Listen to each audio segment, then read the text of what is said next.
This was a juvenile detention center, built to cage criminals under 18. The most violent teenage offenders in South Korea were all locked up here. Violence and crime weren't exceptions, they were routine. One boy, who had endured his father's abuse his entire life, finally snapped. He fought back, leaving his father in a vegetative state. The court sentenced him to 3 years behind bars. Inside prison, Cha Ju-young did whatever it took to make money. Even when Kim Song-ho, a convicted rapist, coerced him. He had to retrieve a 501 coin from the filthy, squat toilet using only his teeth. Cha Ju-young endured all of it for one reason. A promise he made to his childhood friend, Lee Di-yeon, who still came to visit him. When Lee Di-yeon saw the cuts and bruises on Cha Ju-young's face, anger flashed in her eyes. She told him to stop enduring it, to fight back against those who kept tormenting him. Then she took out the loose change he had been saving for her and pushed it back toward him. They had promised that after graduating high school, they would move to Seoul together. As for money, Lee Di-yeon said she would find her own way. She urged him to take care of himself inside the detention center. Even if causing trouble meant extending his sentence, she didn't want him to keep suffering in silence. But Cha Ju-young only wanted to endure these 3 years, walk out clean, and go to Seoul with her. Just then, Kim Song-ho, the head of Cell 36, came looking for trouble again. He ordered Cha Ju-young to hand over the photograph in his hand. When Cha Ju-young dared to resist, Kim Song-ho's palm was already swinging down. At that exact moment, a guard appeared with a new inmate. Someone in Cell 36 recognized him immediately. He was Ma Jae-yum, the boy who had beaten 7 gang members to death and received the maximum 20-year sentence under juvenile law. Kim Song-ho sneered. So what if you killed 7 people? Nobody who ends up in this prison is a coward. He reached out a hand, signaling to Ma Jae-yum to show him who was boss. But Ma Jae-yum ignored Kim Song-ho completely and walked past him into the cell. Humiliated, Kim Song-ho lashed out with a punch. Ma Jae-yum dodged it with ease. He was insanely fast. Cha Ju-young could tell immediately. The guy who had killed 7 people was on a completely different level. And yet, in the very next second, Ma Jae-yum didn't even try to dodge. Kim Song-ho's elbow slammed straight into him. Cha Ju-young froze that he hadn't seen that coming. For the monster who had killed 7 people was just a punching bag, after all. Still, no matter how much the others bullied Ma Jae-yum, he refused to even run simple errands for them. Ironically, by drawing most of the aggression onto himself, he spared Cha Ju-young from a lot of suffering. Late that night, Cha Ju-young whispered, "Is it really that hard to just play nice with the cell boss? In this room, he's basically the president." Ma Jae-yum shot back. "Did you come here planning to live like a dog?" Cha Ju-young hadn't expected his well-meant warning to be brushed aside like that. The words lingered in his mind. He had lived his whole life swallowing humiliation, and all he wanted was to keep enduring, until he could leave prison and move to Seoul with Lee Di-yeon, the orphan who had only him. Early the next morning, Lee Di-yeon arrived at the prison gates, clutching a homemade lunchbox. Then, out of nowhere, a massive truck roared out of nowhere, barreling straight for her. When he heard that Lee Di-yeon was dead, his entire world splintered into jagged pieces. The other inmates snickered. "Heard your little girlfriend ended up as roadkill." Kim Song-ho snatched the photo away and burst out laughing, spouting vile filth about the girl in the picture. In the next instant, Cha Ju-young's punch sent him sprawling across the floor. Back in the cell, Cha Ju-young stared blankly at the photograph in his hand. Kim Song-ho, the head of Cell 36, glared at him. "You bastard. Why didn't you clean the toilets today?" The other inmates snickered. "Guess someone's little crush got run over." Kim Song-ho snatched the photo away and burst out laughing. Worse still, he started spewing filthy remarks about the girl in it. Cha Ju-young kept his head lowered, his thoughts unreadable. Ma Jae-yum sensed something shift and fixed his gaze on him. Kim Song-ho was too busy running his mouth to notice the fist closing in. In the next instant, Cha Ju-young's punch sent him crashing to the floor. The other inmates never saw it coming. Even Ma Jae-yum looked mildly surprised. Not long ago, while they were working on the assembly line, Cha Ju-young had told him about his past. His father had been a trusted lieutenant to a notorious gang boss. He had grown up under relentless beatings, and no matter how rotten the man was, he was still his father. So Cha Ju-young endured. Until one day, he couldn't, because that bastard had dared to lay his hands on his only light in the dark, Lee Di-yeon. Enraged, Kim Song-ho ordered the other inmates to beat Cha Ju-young to death. But a boy who had grown up under fists learned early how to fight back. For years, Cha Ju-young had chosen restraint, afraid of adding time to his sentence. Now that he moved, none of them could withstand him. Realizing the tide had turned, Kim Sung-ho quickly begged for mercy, promising him money. But Cha Ju-young didn't need money anymore. He didn't need a reason to endure until he got out of juvenile detention. He didn't need a reason to endure at all. For Cha Ju-young now, the shackles were gone. The words his father repeated most often were, "Follow me. Join the underworld." The beatings left his body covered in bruises. Violence was a daily ritual between father and son, and the young Cha Ju-young never dared meet those terrifying eyes. The man who called himself his father warned him to grow stronger. Strong enough, one day, to carve that mark into his own flesh. It became the only outlet for the lost boy's rage. The damn dragon eyes. The guards heard the commotion and smashed the door open. But by then, the cell had already plunged back into a deathly silence. Cha Ju-young calmly admitted that he was the one who had done it. He was immediately thrown into solitary confinement. In the darkness of the cell, he stared blankly at the blood-stained photograph in his hand. It was taken on the first day of school, the same day his father had beaten him senseless. Lee Di-yun had barked, "What kind of monster hits their kid on the first day of school?" But Cha Ju-young had long since grown used to it. Furious, Lee Di-yun had even wanted to confront his father. Cha Ju-young had stopped her, warning her never to come to his house. Lee Di-yun had let out a helpless sigh. She had said that after graduating high school, she would move to Seoul. She was sick of the suffocating orphanage and the cramped neighborhood. She would graduate from a top university, land a job at a major company, drive an imported car, carry designer bags, and live in a high-rise luxury flat with a view of the Han River. She invited Cha Ju-young to come with her when the time came. And just like that, they sealed their promise. An elderly passerby, charmed by their sweetness, kindly took a photo for them. Back then, Cha Ju-young had been filled with hope for the future. But now his life lay in ruins, that he couldn't stop thinking that if he had never gone to prison, Lee Di-yun might still be alive. His fist slammed against the wall again and again. Even as blood streaked down the concrete, he didn't stop. The guard who knew Cha Ju-young's situation couldn't help but feel sorry for him. But sympathy could only go so far, that he couldn't keep protecting him forever. Cha Ju-young hadn't eaten a single bite since yesterday. The guard muttered, "Don't starve yourself over the dead. The living still have to survive." The next day, whispers spread through the prison. Cha Ju-young had beaten an entire cell by himself. Everyone understood what that meant. Kim Sung-ho, once knocked down, could no longer hold onto his position as cell leader. Before the rumor even finished leaving his mouth, Park Young-chan slammed the speaker's face straight into his food tray. Park Young-chan, who had been sent in for extreme violence, found himself intrigued by Cha Ju-young. As the leader of his own cell, he warned his subordinates not to step out of line. A week later, Cha Ju-young was finally released from solitary confinement. Kim Sung-ho was still lying in a hospital bed. The guard had limited Cha Ju-young's punishment to just 1 week out of consideration for his circumstances. Still, he warned him not to cause trouble again. When Cha Ju-young returned to the cell, Ma Jae-yum had assumed that challenging the cell leader would cost him dearly. The others surely wouldn't let it slide. Instead, the opposite happened. The inmates were suddenly kissing Cha Ju-young's ass. Ma Jae-yum finally understood something that in school, strength, family background, looks, grades, each had its place. But in juvenile detention, Mai was right. During yard time the next day, Cha Ju-young called out to Ma Jae-yum that he had something he needed to ask. That day, he had truly meant to beat the cell leader to death. Ma Jae-yum had stopped him. Cha Ju-young couldn't understand it. Why would someone who had killed 7 people stop him from killing? The truth was, when Ma Jae-yum had beaten those 7 gang members to death, he hadn't known why he was doing it either. He was about to answer when Park Young-chan approached.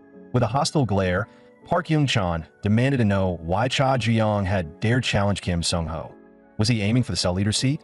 Cha Ju-young told him coldly to get lost. He didn't care about that position. Park Young-chan cursed.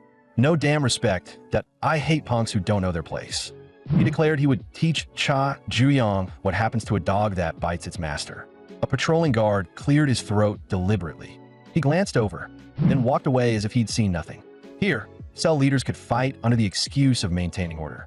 That was the rule of this juvenile detention center, which meant Park Young-chan could strike without restraint. What he didn't understand was why Cha Ju-young looked like a stray dog with no fight left in him. If that was the case, it would be disappointingly dull. Then Cha Ju-young noticed something familiar. The tattoo on Park Young-chan's arm looked almost identical to the one his bastard father wore. As Park Young-chan moved to strike again, this time, Cha Ju-young retaliated. He slammed Park Young-chan against the iron fence, and he brought his arm down hard on Park Young-chan's wrist. His blows fell like a violent downpour. Since the day he was born, the only outlet for his rage had been those damn dragon eyes. Endurance had always been Cha Juyong's greatest skill, until the day he heard that familiar scream inside his own house. His father said coldly, "Your friend barged into my house and started talking shit.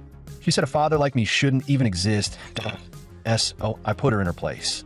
Endurance was the only armor Cha Juyong had ever known. But that day, he finally reached his breaking point. He ambushed his father and left him in a vegetative state. The doctor said the odds of him waking up were nearly zero, unless a miracle happened.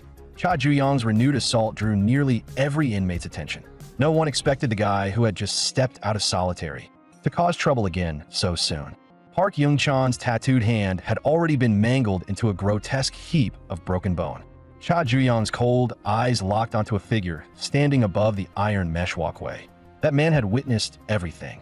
The warden of the Juvenile Detention Center, John Chong-hee, smiled. "Glad to see you're still in one piece." Still, he was curious. Who could this mystery man, freshly discharged from the hospital, be here to see? When yard time ended, everyone returned to their cells. Ma Jiam resumed writing in his notebook. And no matter how he looked at it, he felt he was sharing a cell with someone anything but normal. Soon after, a guard summoned Cha Juyong again. This time, he had a visitor. Cha Juyong couldn't imagine who would come looking for him now. His mother had run away when he was a child. The rest of his relatives had long since cut ties. As he wondered who the visitor might be, he found himself escorted straight into the warden's office. Then a familiar figure greeted him with a smile. Cha Kangryong looked pleased at the energy his son displayed out on the yard. Cha Juyong froze. The bastard had really woken up, like some twisted miracle. Even Cha Kangryong found it ironic that a gang underboss brought down by his own flesh and blood. But the moment he woke up in that hospital bed and understood what had happened, he felt exhilarated. Because this was how his son was supposed to be. As a father, he could do anything for his son. So he had no choice but to kill the girl himself. It had been Cha Kangryong who ran Lita Yun down. As she lay there, broken and bleeding, the last thing she saw was a face more terrifying than any ghost.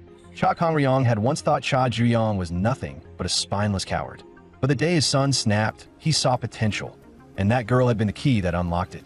Cha Juyong had wasted too much time taking the long road, so Cha Kangryong corrected his path by eliminating her. Everything was done to force Cha Juyong's awakening. The warden flinched. Cha Juyong lunged forward at blinding speed, fist aimed straight at Cha Kangryong. He finally understood what he had to do. In the next instant, multiple stun rounds were fired at him. Violent currents ripped through his body. Several guards subdued him with stun guns and forced him down. Cha Kangryong asked calmly, "Do you want revenge? Do you want to kill your father? Then let me tell you the only way to do it. A few members of our syndicate are already inside this detention center. They're barely 4-star brats for now, but some of them will become pillars of the Heavenly Dragon Syndicate. Prove you're the strongest among them. Take control of this juvenile detention center. Earn the syndicate's recognition. Climb. One day, you'll reach my seat and kill me. And then you'll rule the entire Heavenly Dragon Syndicate." The feat Cha Kangryong had failed to achieve in his entire lifetime would now be accomplished by his son. His life would be completed through Cha Juyong. Cha Kangryong looked down at his son on the ground with satisfaction. The rest, he left to the warden. But just then, everything shifted. Cha Juyong tore the stun rounds off his body. He would never fulfill that man's twisted wish. Today was the day Cha Kangryong would breathe his last. In the next instant, someone pinned him down. The man apologized for his disrespect toward the young master. Protecting the boss was his duty. But what shocked him was this. Despite being the Heavenly Dragon Operations Captain, his overwhelming strength was being held back by the young master's legs alone. Cha Kangryong told his pitiful son to open his eyes, that I end this situation. Cha Juyong couldn't even touch him. Acting on impulse will only burn your future to the ground. The only way you can kill me is by taking control of this detention center. Cha Juyong glared at him, rage burning in his eyes. Cha Kangryong laughed again. He looked forward to their next meeting. In the carpentry workshop, Ma Jiam was finishing his assigned labor. Sawdust floated through the air. Another inmate stopped beside him. The toolbox in his hand slipped and fell. A nail rolled to Ma Jiam's feet. His heart hammered against his ribs. Lee Jian-min, convicted of robbery and arson, grinned and greeted him that IT was their first meeting since middle school graduation. Ma Jiam, of course, remembered Lee Jian-min, the devil he used to know. In fact, Lee Jian-min had always wanted to ask him something. The news said Ma Jiam killed 7 people. Was that really true? As far as Lee Jian-min remembered, Ma Jiam had always been a straight-A student. The supervising guard snapped at them to stop chatting and get back to work. When Ma Jiam snapped back to reality, he frowned. In his agitation, he had accidentally cut his hand. Back in his cell, Cha Juyong began to think. From now on, his only goal in life was to kill his father. The problem was, he didn't know where to begin. The other inmates were complaining about the food. All they wanted was a slice of pizza. Cha Juyong fell into thought. Then he called over a patrolling guard. He told him to bring in pizza. The near-taunting tone got him dragged outside immediately. Yet not long after, the inmates were actually eating pizza. They thanked Cha Juyong profusely, and Cha Juyong confirmed his suspicion. Whether it was the warden or the lower guards, they treated him differently because he was Cha Kongryong's son. So he needed to test the limits of what he was allowed to do in this prison. As they devoured pizza, the inmates whispered about who Prince Cha really was. Only Ma Jiam sat in the corner, brooding. The next day, the inmates resumed their labor as usual. Lee Jianmin slipped again. A nail he had prepared in advance pierced straight into Ma Jiam. Ma Jiam turned, eyes dark, glaring at him. "What the hell are you doing?" A burly inmate chuckled. "That's strange. Didn't you say the serial killer was your underling? You've been looking forward to seeing something impressive." But now it seemed Lee Jianmin's claim of being a notorious local thug was nothing but hot air. Lee Jianmin grinned wickedly. He wasn't bluffing that he and Ma Jiam shared plenty of fond memories. "Don't tell me you forgot. Fine, I'll help you remember." Ma Jiam's head was smashed into the table. Back in middle school, he'd been locked inside a storage cabinet, surrounded by piles of nails. He had begged Lee Jianmin to let him out, but that had only been the beginning of the game. Lee Jianmin had taken a hammer and driven the nails deeper into the cabinet door. One by one, he leaned close. "Starting to come back to you now?" The other inmates watched, practically enjoying the show. Lee Jianmin still didn't believe Ma Jiam had killed 7 people, but he grabbed a nail and swung at him. In the next instant, his wrist was locked in an iron grip. Ma Jiam's voice dropped to ice. "Want me to show you how I kill?" The supervising guard snapped at them to stop the vagrancy and get back to work. Lee Jianmin returned to his station, but shot him a vicious glare. In his eyes, Ma Jiam was nothing but a doormat. That night in the cell, Cha Juyong thanked Ma Jiam. If he hadn't been stopped that day, he would have added another 10 years to his sentence. And then he'd never get the chance to kill his father. He would return that favor someday. Late that night, the supervising guard claimed he had urgent business. He asked Ma Jiam to clean up the carpentry workshop. A moth landed on the workbench. Ma Jiam stared at it, and the memories came flooding back. Lee Jianmin had been the first friend Ma Jiam ever made. But the kid who collected insects was nothing but a social pariah in everyone else's eyes. Classmates would laugh and ask if he caught bugs just to eat them. Every time Ma Jiam, then the class president, would step in and smooth things over. Yet somewhere along the way, Lee Jianmin felt the distance between them growing. After they were assigned to different classes the following year, they barely crossed paths. One day, Ma Jiam overheard whispers in the hallway. The school heavies have picked Lee Jianmin as their new toy. They just dragged him into the storage room. Ma Jiam rushed there immediately, but Lee Jianmin appeared behind him instead. He shoved Ma Jiam into a cabinet and slammed the door shut. The truth was, Lee Jianmin wanted in with the very gang that had bullied him. The price of admission, his most precious insect. And once he caught it alive, it naturally had to become a piece of his collection. Now, in the carpentry workshop, Lee Jianmin stood there again. He caught the moth and said coldly, "Everyone loves butterflies. Nobody likes moths. That was me back then, and all of it was your fault." Ma Jiam froze. All this time, Lee Jianmin had believed Ma Jiam only pretended to care, while secretly pulling away and betraying him. In the eyes of the world, Ma Jiam was the butterfly everyone adored, and Lee Jianmin was the disgusting moth. Once he realized that, the thought ate him alive day after day. Ma Jiam trembled with rage. "Do you hear yourself? That's a persecution complex." And because of all that, he eventually became the man who killed 7 people. Several inmates rushed in and slammed Ma Jiam to the ground, pinning him down. Lee Jianmin had already greased the guards. The real show was just getting started. He was going to mount Ma Jiam as a specimen all over again. This time, the cabinet was crawling with his own insects. He couldn't wait to see how Ma Jiam and his little bug phobia would handle that. Insects swarmed over his body, but Ma Jiam clenched his teeth and didn't make a sound. The big inmate frowned. "You sure about this? The guy's in here for murder." Lee Jianmin didn't even blink. If anything, the big inmate liked that kind of crazy. "Let's give everyone a show," Lee Jianmin sneered. "And hear what Ma Jiam sounds like when he breaks." A calm voice cut through the room. "Break how?" Cha Ju-yong stepped forward. I'm curious what yours would sound like. Maybe like this? One inmate charged him without hesitation. Too slow. Too weak. One kick sent the attacker crashing straight into the cabinet. Cha Ju-yong didn't even look back. Watch closely. We're even. Being dragged to the carpentry workshop after lights out had already smelled wrong. That's why Cha Ju-yong intercepted the patrol guard earlier. He didn't ask, but he told him to unlock the cell. That's how he ended up here.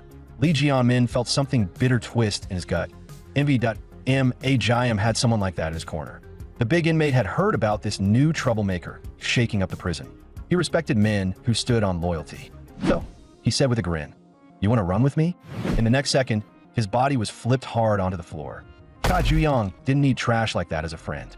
He shot a cold look at the blonde and asked why he went that far with Ma Jiam. Lee Jian-min snapped, "Are you kidding me? That traitor made my life hell. He acted like I was his only childhood friend. But behind my back, he was a snake in the grass. So, if you're sticking close to Ma Jiam, you better watch your back too." The big inmate scrambled up and locked Cha Ju-yong in a chokehold. The guy was ridiculously strong. But Cha Ju-yong twisted his fingers until something cracked, clean, brutal, and broke free. That was when Lee Jian-min lunged in with a knife. He wasn't just unstable, that he was a psychopath, plain and simple. Even the big inmate couldn't help admiring the kind of vicious nerve. Then suddenly, Ma Jiam wrapped an arm around the big inmate's neck from behind. Lee Jian-min hadn't expected him to escape the cabinet. Cha Ju-yong's earlier kick had shattered the lock. Once free, Ma Jiam drove a savage kick straight into Lee Jian-min. Things had almost gone sideways. Now Ma Jiam tightened his grip. Blood trickled down his forearm and stained his hand. The big inmate finally went limp. Ma Jiam turned his full attention to Lee Jian-min. The killing intent in his eyes sent Lee Jian-min stumbling backward. He dropped to his knees and started banging his head on the floor. I lost it, okay. I wasn't thinking. I'm trash, got a screwed up piece of garbage. Just let me go. But Ma Jiam never believed Lee Jian-min was just crazy. His life had genuinely been wrecked by Lee Jian-min's selfish persecution complex. That was fact. Ma Jiam had once thought that after killing 7 people, one more wouldn't make a difference. But now, he realized he didn't hate him as much as he thought. Once upon a time, he had truly called him a friend. Lee Jian-min froze for a split second, then scoffed internally. What the hell was this idiot blabbering about? Sooner or later, he'd find a way to mount Ma Jiam as a specimen. Cha Ju-yong wasn't about to let that happen. One brutal kick sent Lee Jian-min into unconsciousness. The knife wound? Consider it even. Ma Jiam muttered a quiet thanks. Then someone else crouched down beside Lee Jian-min's body. The boss of Cell 23 demanded to know why he had left his room. Even though Lee Jian-min was already out cold, the man's fists kept crashing into his face. All because he hadn't caught a cockroach fast enough earlier. Cha Ju-yong and Ma Jiam watched in stunned silence. Lee Jian-min's body convulsed under the blows. Filthy blood spattered across the warden's face. He grabbed Cha Ju-yong's shirt and wiped himself off with it. Then he twisted his mouth into a grin. "Am I clean now?" "No," Cha Ju-yong replied evenly. "Your face is still filthy." The boss of Cell 23 snapped and lunged at him. A guard suddenly barged in, yelling that once the work was done, everyone was to get back to their cells. The boss of Cell 23 locked eyes with Cha Ju-yong, hatred burning in his stare. He carved the number 7,199 into his memory. The next day, during yard time, every inmate from Cell 36 clustered around Cha Ju-yong. They all knew why. After Cha Ju-yong had snapped someone's arm on the yard, he'd become untouchable. Stay close to him, and nobody would dare start anything. Cha Ju-yong didn't care either way. He only needed to find the red flame dragon, a blue dragon tattoo traced with red blossoms. Anyone wearing that mark had to be found. They were all dogs of that damn gang. The problem was there were simply too many inmates. Kim Nam-myong eagerly offered help, claiming he had connections everywhere. Cha Ju-yong said bluntly he was hunting for bastards with tattoos. That evening, the prison played another anti-school violence education film. Cha Ju-yong sneered. Guys like that deserve to rot in prison for life. But Kim Nam-myong said not everyone behind bars was pure evil. Long ago, there'd been a legendary tekbaki shop in his neighborhood. Kim Nam-myong used to be a regular there. Then one day, the son of a local congressman showed up. A maniac who did whatever he wanted because his daddy had power. Just because the rice cakes didn't suit his taste, he trashed the place. And in that moment, Kim Nam-myong stepped in. As captain of the Migo crew, he wiped the floor with them, becoming the Migo hero who protected that tekbaki shop. Still, He ended up in prison because of that lunatic who only knew how to hide behind his father. The other inmates scoffed. There he goes again. Everyone knew Kim Nam-myong's nickname, King of Tall Tales. Rumor said he'd even been beaten and transferred for talking too much, but Cha Ju-young didn't think he looked like a liar. In nature, aphids feed ants sugar, and ants protect them in return. That was Kim Nam-myong's relationship with street punks, and living like that taught him one thing. The one who truly ran Cell 36, Cha Ju-young, seemed to like him. If he became Cha Ju-young's right-hand man, the rest of his sentence would be a walk in the park. Thinking he'd already won at life, he grinned like an idiot while turning soil during labor duty. Then a shovelful of dirt accidentally splashed onto the boss of Cell 23. Kim Nam-myong's heart dropped. Miserable memories flashed through his mind. He'd run into his former cell boss again. A sick, do-or-die germaphobe, a demon in human skin. He couldn't understand why that monster was here. The boss of Cell 23 snarled, "Is my face clean now?" Kim Nam-myong could only answer, "Super clean." The boss decided to let him off this time, but the insecticide spray, that was inevitable. The corrosive liquid instantly burned Kim Nam-myong's eyes, forcing tears to stream down his face. He clawed at his skin, desperately rubbing dirt across it to ease the sting. The boss of Cell 23 suddenly had a favor to ask him Nam-myong.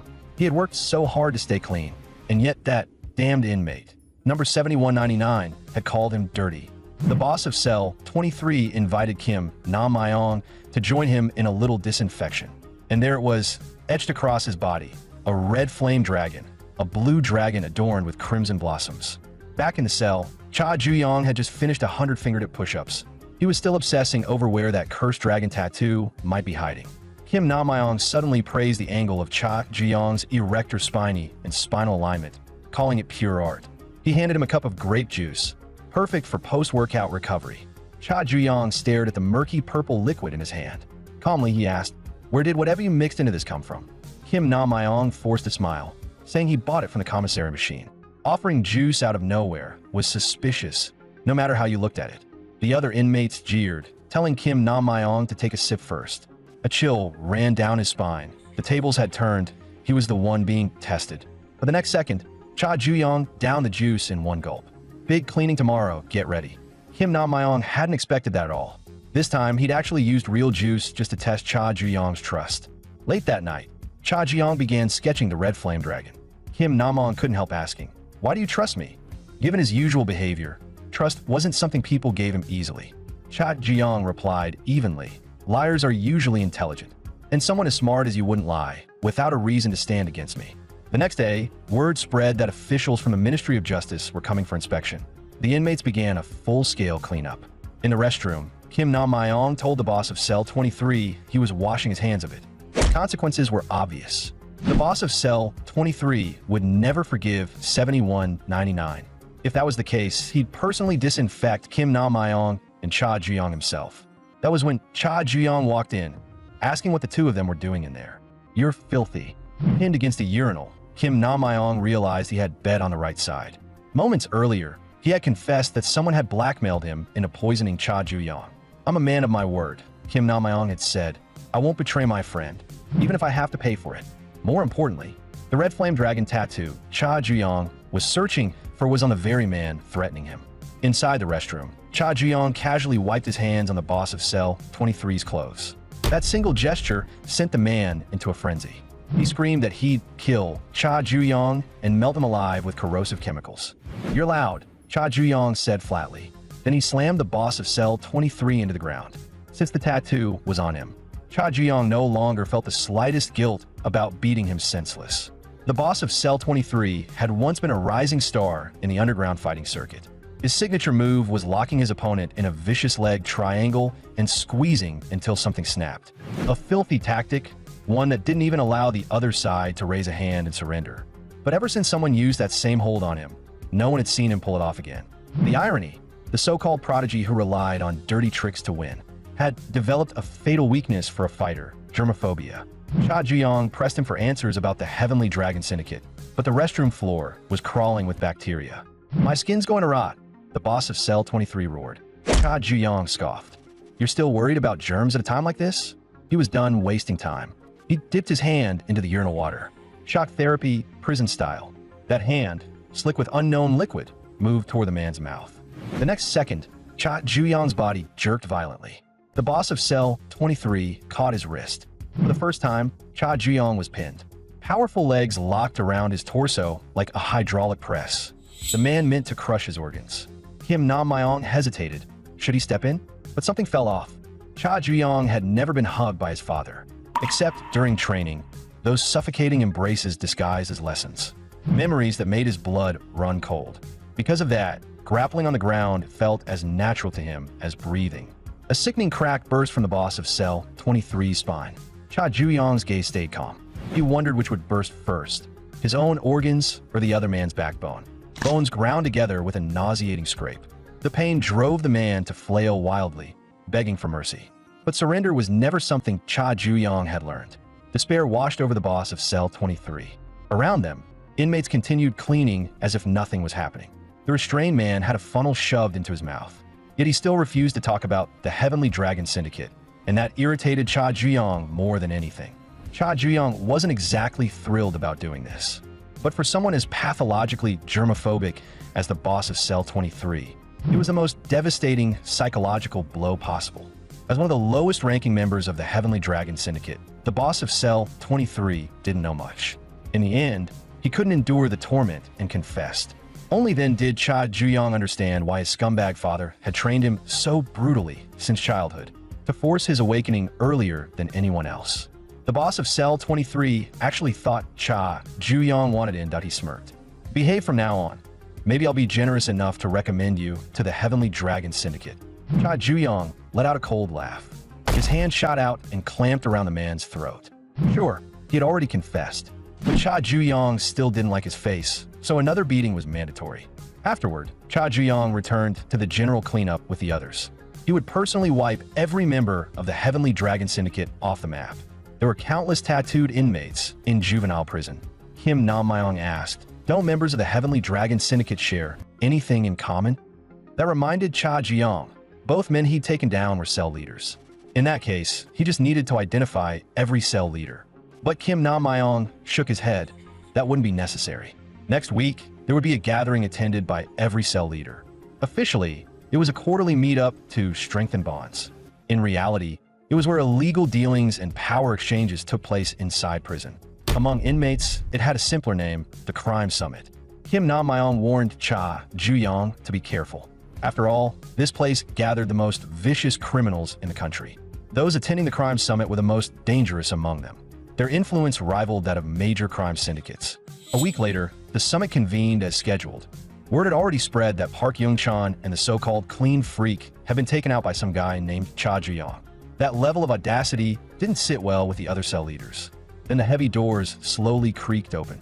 Cha Juyong snapped the iron pry bar at the entrance in half. In a blur, he charged straight toward the cell leader bearing the red flame dragon tattoo. He intended to wipe out every seed of the Heavenly Dragon Syndicate.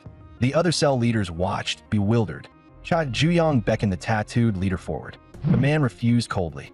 Cell leaders were allowed to use violence under the banner of maintaining order, but only with proper justification. The three leaders Cha Juyong had defeated recently all had direct conflicts with him. Park Do-hwan referred to that prerequisite as having a legitimate cause, and he had no intention of indulging in a meaningless fight without one. If Cha Juyong insisted on acting recklessly and disrupting the prison's balance, the other leaders wouldn't let it slide. But this reckless display wasn't meant to start a war. It was a test. Anyone who acted without cause would immediately become a target. Park Do-hwan could tell Cha Juyong had never intended to truly strike first. He sensed the hostility Cha Juyong harbored toward the Heavenly Dragon Syndicate. Even so, he found that arrogance bordering on the pathetic. With the host stepping forward, the Crime Summit officially began. Aside from the three leaders Cha Juyong had already taken down, everyone else was present. By now, Cha Juyong had become the new cell leader of Cell 36. He counted roughly 15 leaders gathered at the Crime Summit. Aside from Park Do-hwan, he couldn't immediately spot anyone with a red flame dragon tattoo. Inside the prison, any profit-driven operation run by cell leaders was collectively known as a racket. A portion of each racket's revenue had to be kicked up to the warden. The host announced that one racket had yet to pay its seasonal cut. It belonged to Park Do-hwan. He smiled faintly. Just an oversight. It'll be settled before the day ends. A white-haired cell leader suddenly brought up a rumor circulating lately. The casino that prided itself on integrity and high-stakes fairness was allegedly rigged from top to bottom. Silence swallowed the room. Park Do-hwan chuckled. Everyone knows what happens to people who accuse my place of cheating. If it's really fixed, you're free to deal with me however you want. After the host wrapped up a few final matters, the summit adjourned. Park Do-hwan's casino operated out of the automotive repair vocational hall. Casino specialist Chi Eun-ho asked, "First time here? Then I recommend starting with our simplest investment game." Cha Ju-young smirked. Dragging this out would only make it boring. Park Do-hwan had insisted that violence required justification. So Cha Ju-young would create that justification himself. With a single punch, he smashed the gambling rig. A concealed magnet dropped onto the floor. His voice turned ice cold. "You're just a bunch of cheap hustlers." The public believed Juvenile prison was a tightly monitored facility meant to reform young offenders. But ever since the 26th warden, John Chang-hee, took office, it had become a breeding ground for crime. The prison's true economy revolved around these rackets. Cell leaders funneled part of their profits to Warden John Chang-hee. In return, they received privileges and freedoms ordinary inmates could never imagine. Of all the rackets, the casino was the most addictive. Once inmates lost all their chips, they always believed the next round would turn everything around. That was when Park Do-hwan offered them a way out. All it took was signing a marker, and they could walk away with a fresh stack of chips. Addicted gamblers would do anything when cornered. The moment Cha Ju-young exposed the magnet inside the dice cup, the gambling den erupted into chaos. But the dealer, Chi Eun-ho, scoffed. "That's not a magnet. That bead just keeps the cup balanced." He pulled out a magnet to prove it. Cha Ju-young held the bead close, and it dropped without resistance. Chi Eun-ho tested it against other metal objects, showing the magnet worked perfectly. The other inmates burst out laughing at $71.99, asking if he was losing his damn mind. Chi Eun-ho brought out 2 monkey tokens and prepared to resume the game. From a distance, Park Do-hwan shot Cha Ju-young a sidelong glance. There was something unreadable in his eyes. Cha Ju-young's money vanished quickly. He couldn't figure it out. The odds seemed almost even. It felt like nothing more than bad luck. Chi Eun-ho asked, "Got any chips left?" Cha Ju-young searched his pockets and tossed out nothing but a scrap of paper. Another inmate nearby had also lost everything. Furious, he lashed out, "You're all frauds. I'm not giving you bastards another cent." His arm, raised with a screwdriver, was seized mid-swing. Park Do-hwan's voice cut through the air, cold and sharp. "Funny, you weren't complaining when you were winning. Got proof we rigged it?" The inmate losing his shit had no proof, just a gut feeling the odds were off. Park Do-hwan told him to stop causing a scene and disturbing the other gamblers.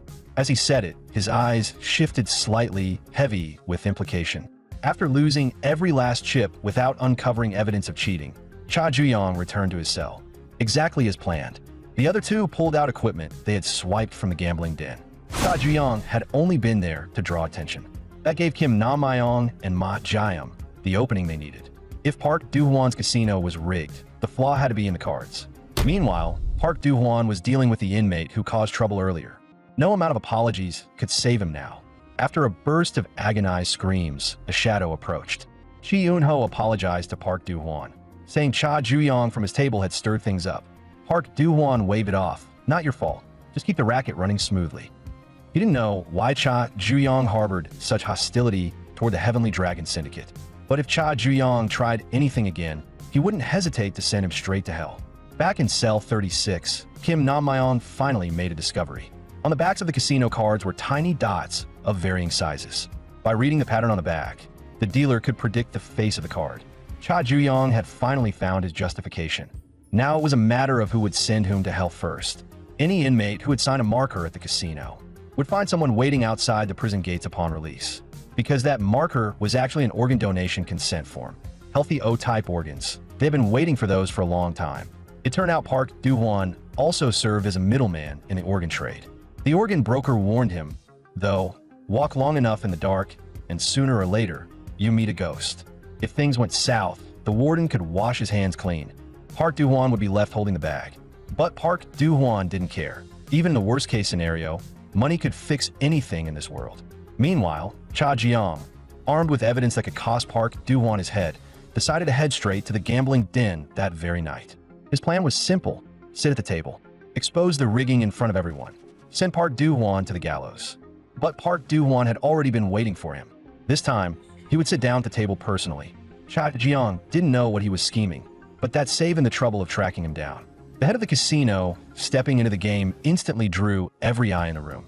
Cha Juyong chose a card game this time. The dealer suggested a simple matching game. Flip 2 cards with the same number, and you get to continue. Miss the match, and it's your opponent's turn. The key to the game was remembering the position of every card revealed. Anyone aware of the hidden markings held a decisive advantage. Anyone who wasn't would be crushed. What caught Cha Juyong off guard was this. There were no markings on the backs of the cards. Kim Nam Myong frowned. Are they just too small to see? Ma Jiam shook his head. No, there's nothing there. Park Du-hwan let out a strange laugh. Our casino uses premium cards airshipped from overseas. If you're not familiar with traditional casino games, you can always start with something simple, like Go Fish. Kim Nam Myong and Ma Jiam's attempt to steal the cards had already been noticed. Cha Juyong had just lost his leverage. Park Du-hwan casually placed a thick stack of cash on the table. Cha Juyong, however, hadn't brought a dime. Seeing that, the dealer once again produced the organ donation consent form. Each organ was listed with a different price. When Cha Juyong remained silent, Park Du-hwan smirked. What's wrong? Scared. Kim Na Myong and Ma Jiam understood. This game had to be rigged too. He still had time to back out. No bet had been locked in yet. But the next second, every inmate in the room froze. Because Cha Juyong, that lunatic, was betting every inch of his own flesh.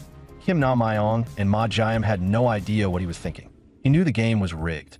Yet he was wagering every single organ in his body. The matching game officially began. Cha Juyong flipped first.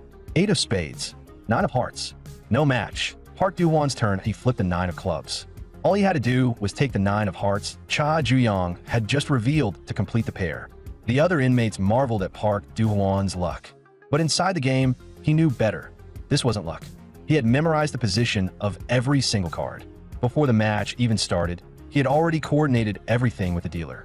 It was a method of cheating that left behind no physical evidence. The opponent could do nothing but sit there and watch themselves get bled dry. To Park Du-hwan, it was almost pitiful.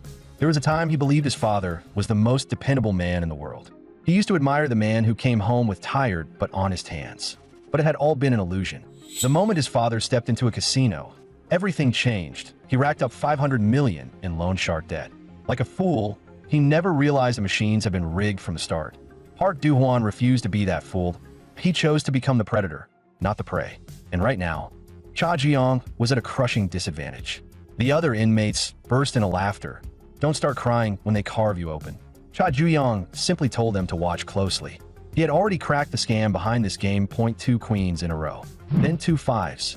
Even with a lucky streak, catching up to Park Du-hwan's 16 cards should have been impossible. But Cha Juyong's pace kept accelerating. Not a single mistake. Every flip landed clean. Park Du-hwan couldn't comprehend what was happening. The card positions were supposed to be known only to him and the dealer. Yet the dealer flashed him a strange smile. Earlier that night, after closing hours, Chi Eun-ho noticed a scrap of paper on the casino floor. Cha Juyong had left it there deliberately. The timed out location. Chi Eun-ho showed up exactly on time. Cha Juyong told him he'd discovered the flaw in the deck.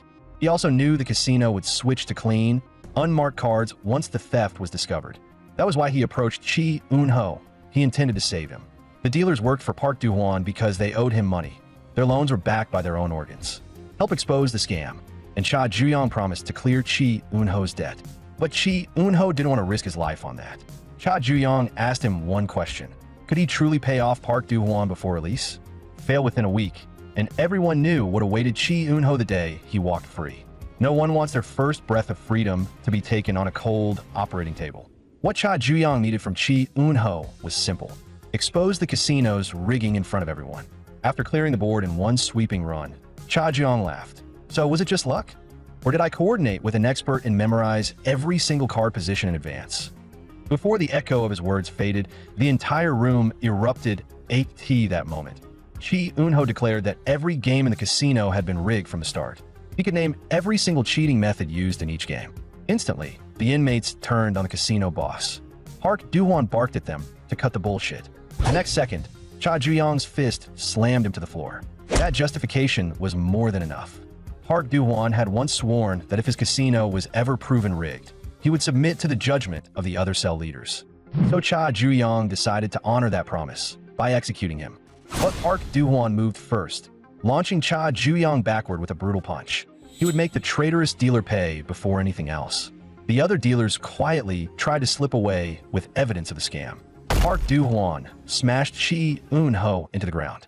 Cha Juyong immediately charged, only for Park Do-hwan to hurl Chi Eun-ho straight at him. Caught off guard, Cha Juyong was forced back again. Park Do-hwan followed up with a barrage of punches. The inmates watched in stunned silence. Then suddenly, Cha Juyong vanished. Park Do-hwan thought he had fled. A heartbeat later, Cha Juyong appeared behind him. Park Do-hwan was blasted forward by overwhelming force. Cha Juyong doesn't run, and he doesn't let his prey run either. Park Do-hwan replied coldly that he would never abandon his money and flee alone. But after trading blows, Cha Juyong realized something. Park Do-hwan didn't actually know how to fight. Just as Cha Juyong moved in to finish him, Park Do-hwan staggered back and asked, "Does fighting really matter that much?"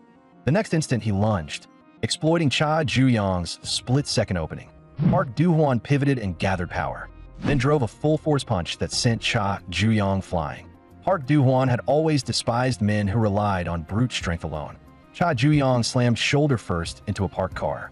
The inmates hadn't expected that kind of power from him. He calmly stated that what just happened was merely a minor interruption. There was absolutely nothing wrong with his casino. Then Cha Juyong spoke again. There was a trace of madness in his voice. The truth was, he had never needed justification in the first place.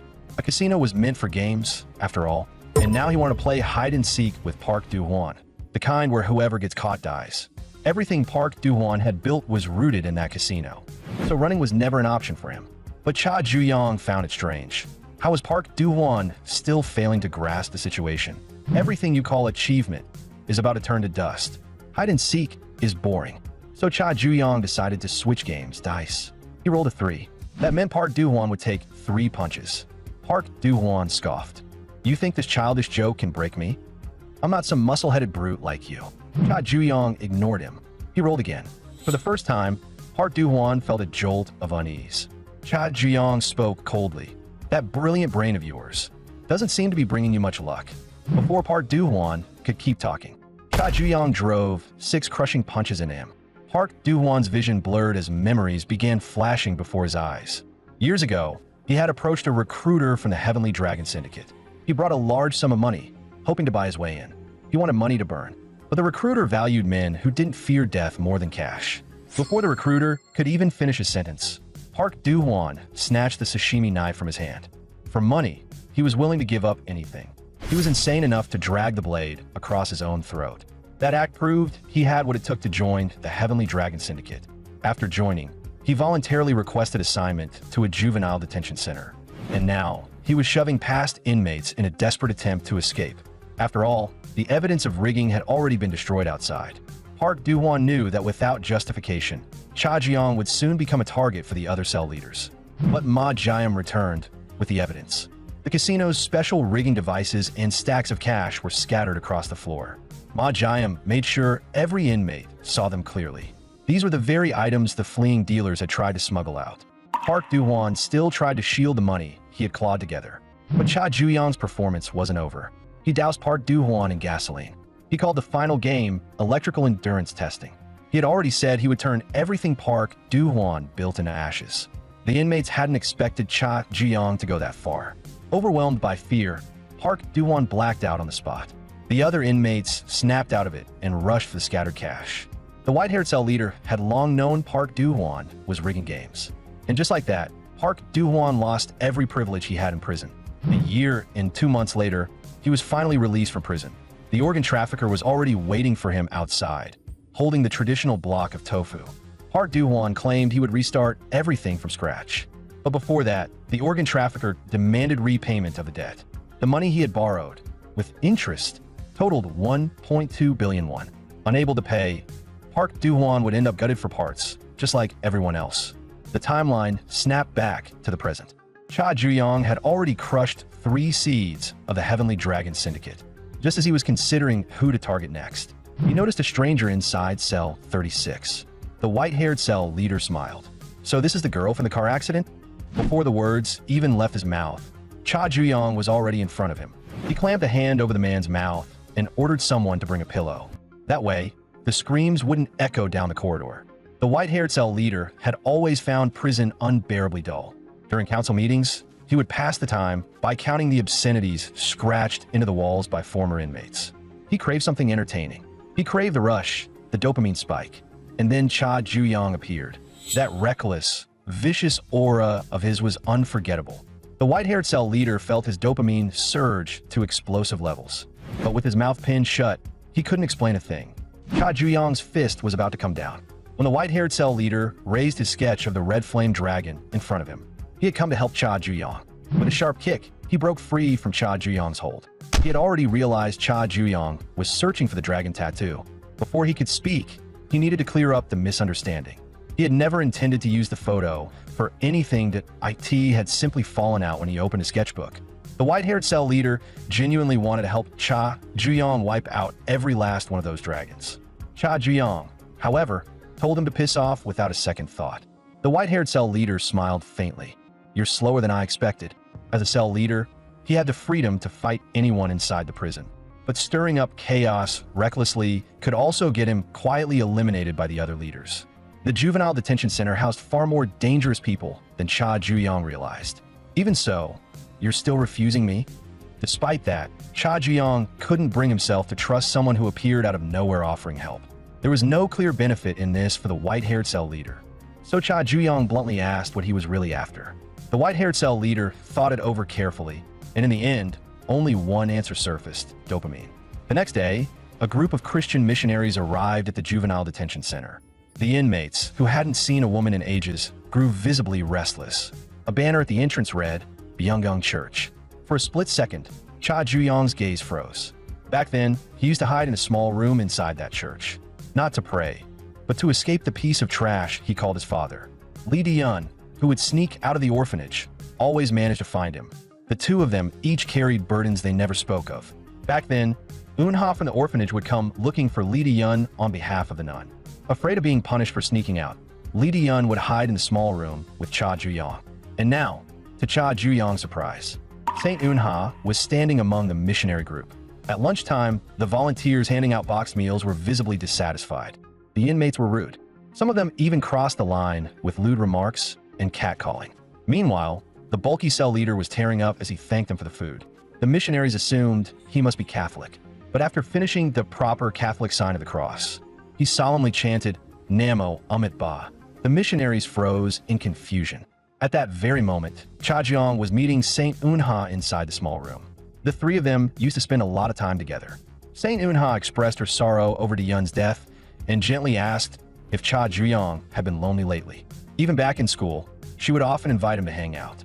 But almost every time, he already had plans with Lee Di-yun. Now she told him softly, "You're not alone. You still have me." Voices of the prison guards echoed from outside. They were heading off to grab their own lunches. Only then did Saint Eun-ha remember she still had meals left to distribute. Cha Ju-young hoped that 3 years later, when he was finally released, he would still be able to see her. But Saint Eun-ha smiled and said she would be back next week. The church had decided to volunteer at the Juvenile Detention Center every Sunday from now on. As she handed out the boxed meals, Saint Eun-ha treated every inmate with gentle kindness. The other volunteers, however, were visibly irritated by her subtle, almost flirtatious gestures. They whispered that the rumors about her checking into hotels with older men might actually be true. Hearing that, Cha Ju-young froze mid-bite in the cafeteria. After lunch, the nun led everyone in prayer. The inmates looked bored out of their minds. But once the prayer ended, the nun announced that today, anyone could be absolved of their sins. Just for today, they were free.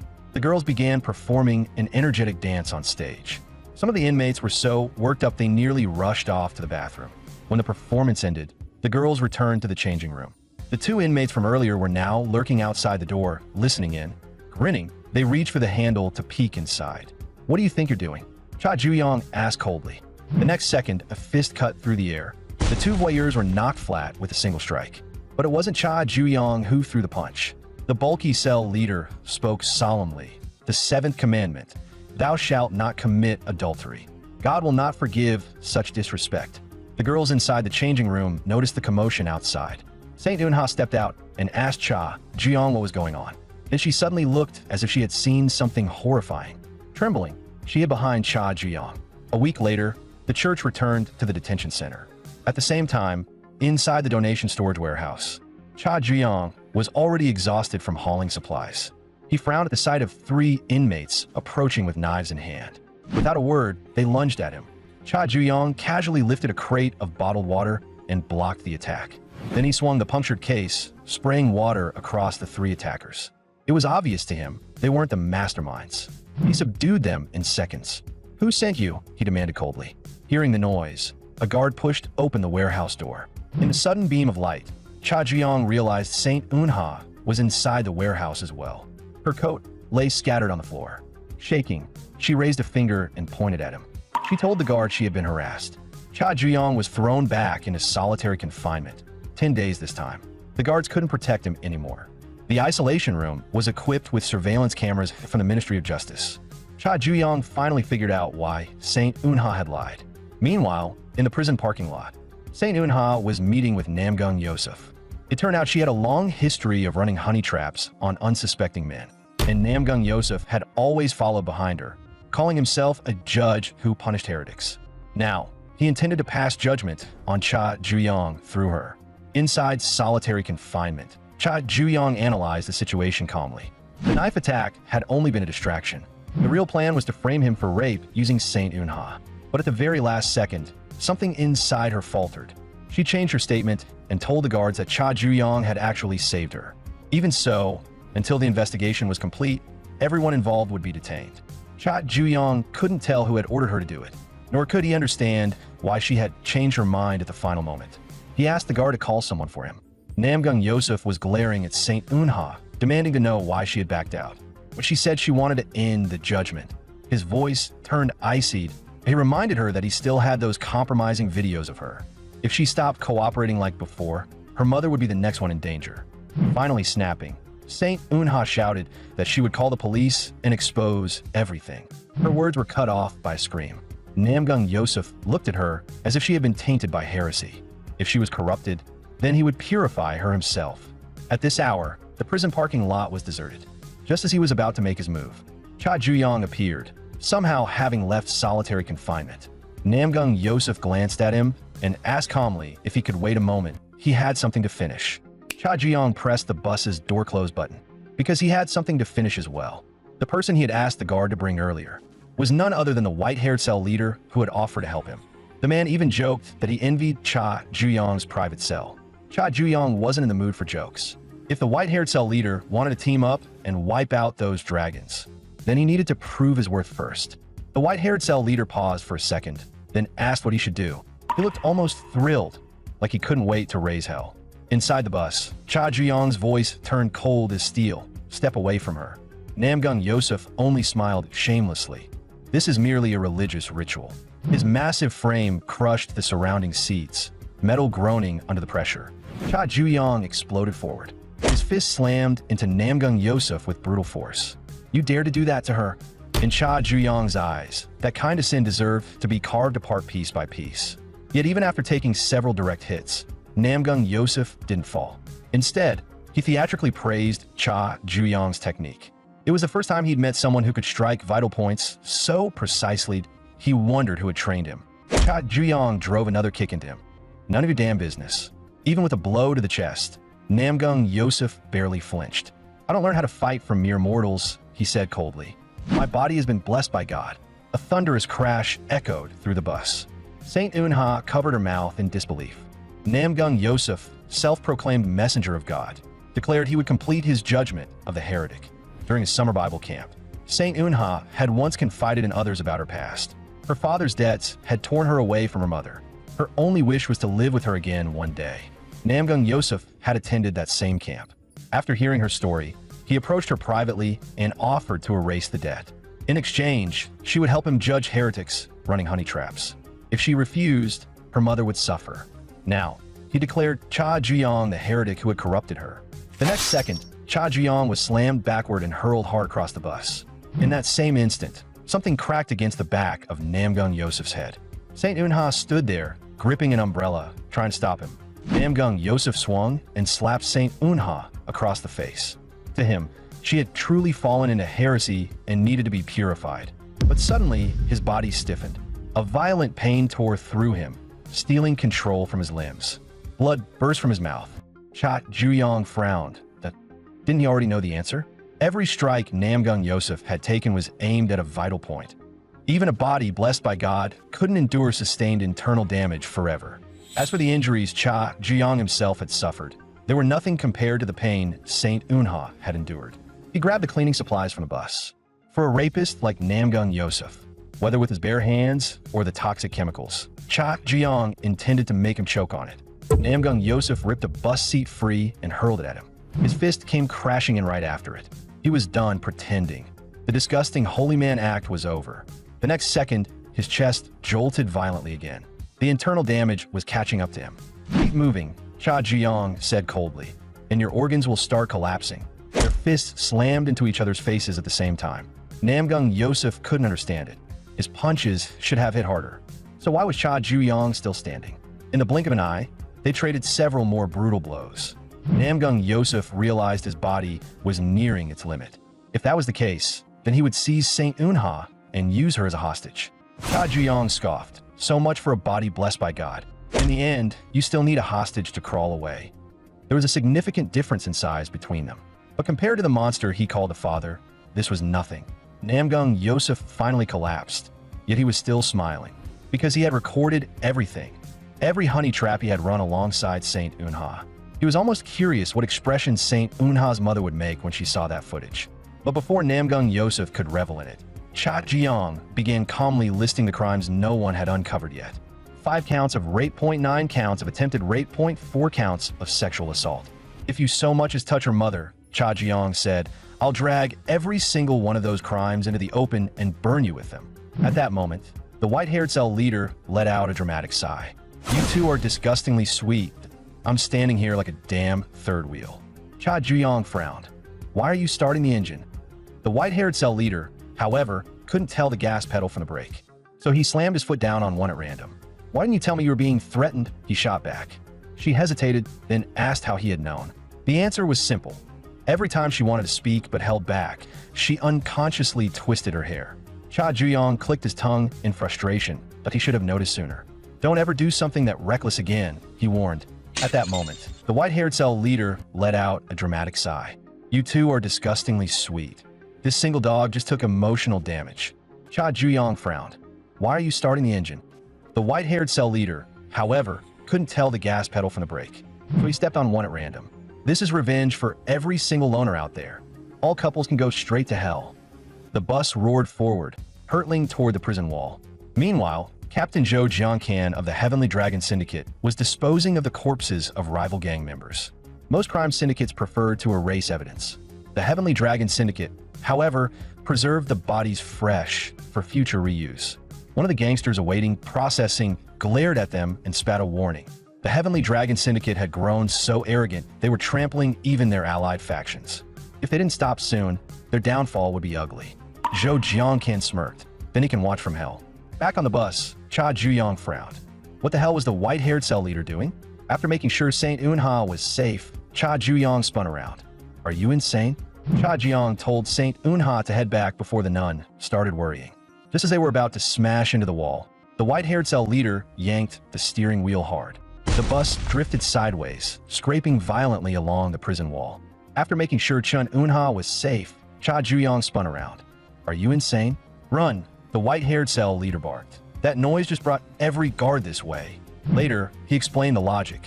With this stunt, everything could be pinned on Namgung Yosef. Having snuck out blind to surveillance, Yosef wouldn't be able to prove a thing. With matters settled, the white-haired cell leader prepared to leave. He flashed a wicked grin. "You lovebirds enjoy your alone time." Cha Juyong told Chun Unha to head back before the nun started worrying. But she began rummaging through her pockets. "I think this belongs with you." It was a small teddy bear keychain. Not long ago, the three of them had been messing around at a claw machine arcade. Only Lita Yun had managed to win anything. 3 bears in total. One for each of them. Lita Yun once said she had heard something. As long as you carried a keepsake, distance didn't matter. You'd still feel connected. And somehow, that bear looked more and more like her. While sorting through Lita Yun's belongings, Saint Unha found it. After handing the teddy bear to Cha Juyong, she knew it was time to leave. Saint Unha clearly had more she wanted to say, but the words never came out. Even at the end, she remained loyal to Cha Juyong. So she quietly hoped that when she found the courage to confess one day, the Yun wouldn't be angry with her. Back in solitary, Cha Juyong let out an exasperated sigh.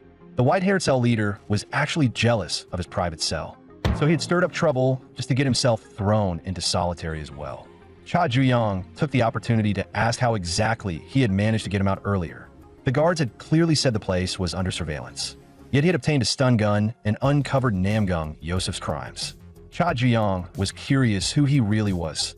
The white-haired cell leader simply said it was a secret. After all, he had proven his worth. With that, Cha Juyong honored the agreement and decided to work with him. The white-haired cell leader immediately began knocking excitedly on the wall. "All right," Cha Juyong said. "So how exactly are you planning to help?" Only steady breathing came from the next cell. Cha Juyong rubbed his temples. Did he seriously fall asleep?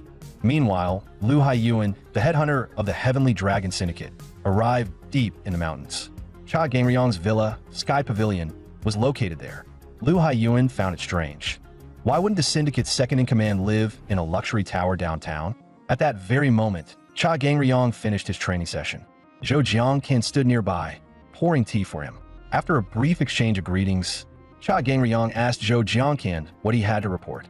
The moment he heard it concerned his son, his gaze turned icy. Sky Pavilion was vast and imposing. Cha Gangryong stopped before the artificial lake and gestured for Zhou Jiangqian to continue. Zhou Jiangqian reported that ever since the young master entered juvenile detention, he had clashed with several cell leaders, and every time, the outcome was the same: total victory. He had crushed several of the Heavenly Dragon Syndicate's seeds. His growth rate was unprecedented. Zhou Jiangqian admitted that the young master's level was astonishing. Even the one Lu Haiyuan had personally taken interest and had been defeated by him. They had assumed Cha Gangryong, as a father, would feel proud. Instead, Cha Gangryong felt only disappointment. He had expected his son to have blossomed by now, yet not even a bud had appeared. At best, Cha Jiang was merely a sapling trying to grow upward. The son of Cha Gangryong should be far more than that. If necessary, he would force the flower to bloom early. Meanwhile, inmates assigned to garbage duty grumbled bitterly. Some even muttered that they should just burn this rotten prison to the ground. From the side, cell leader number 37, Choi Yoon-jae, let out a cold laugh. "Go ahead," he sneered. "Try it." The others, however, were all talk. Watching these useless fools act bold irritated Choi Yoon-jae deeply. He had once beaten his own teacher into critical condition, just because the man wouldn't stop nagging.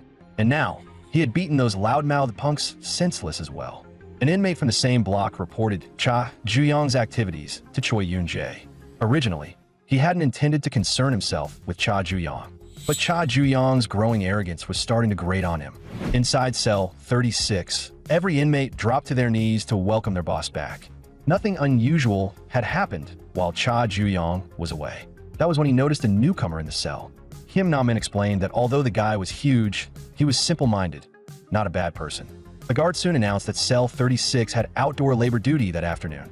A poison goo is created by sealing countless venomous insects in a single pit and letting them devour one another. The last one standing becomes a creature of lethal toxicity. And juvenile detention was the breeding ground the Heavenly Dragon Syndicate used to raise such poison. Cha Gangryong intended for his son to swallow stronger and stronger venom.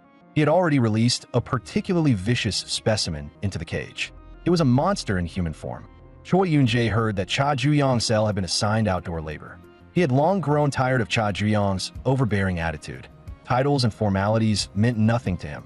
He would kill first and sort out the rest later. Not long after, Cha Juyong was seen collapsed in a corner, covered in blood. Kim Na-min and Ma Hyan froze in shock. Yet Cha Juyong quickly stood back up. "Relax, I just slipped." He muttered in annoyance about how hard it was to wash red paint out of clothes. The inmates of cell 36 returned from labor utterly exhausted. But on their way back, they spotted red stains again. "Why is there red paint here?" Kim Na-min wondered aloud. Cha Juyong's eyes sharpened. That wasn't paint. It was blood. In cell leader number 37, Choi Yoon-jae lay crumpled in a deserted corner, soaked in it. Cha Gangryong longed for the day his son would bloom. Yet he understood that before a flower blossoms, it is most vulnerable to withering. One careless misstep, and Cha Juyong would be uprooted entirely. That was why Cha Gangryong had introduced a venomous insect into the cage. And now, that poisonous creature had positioned itself beside his precious son. The new inmate had barely arrived, and cell leader number 37 was already lying bloodied in a corner. Whispers spread quickly. Who could have done it? Ma Hyan, however, sensed something off about the newcomer.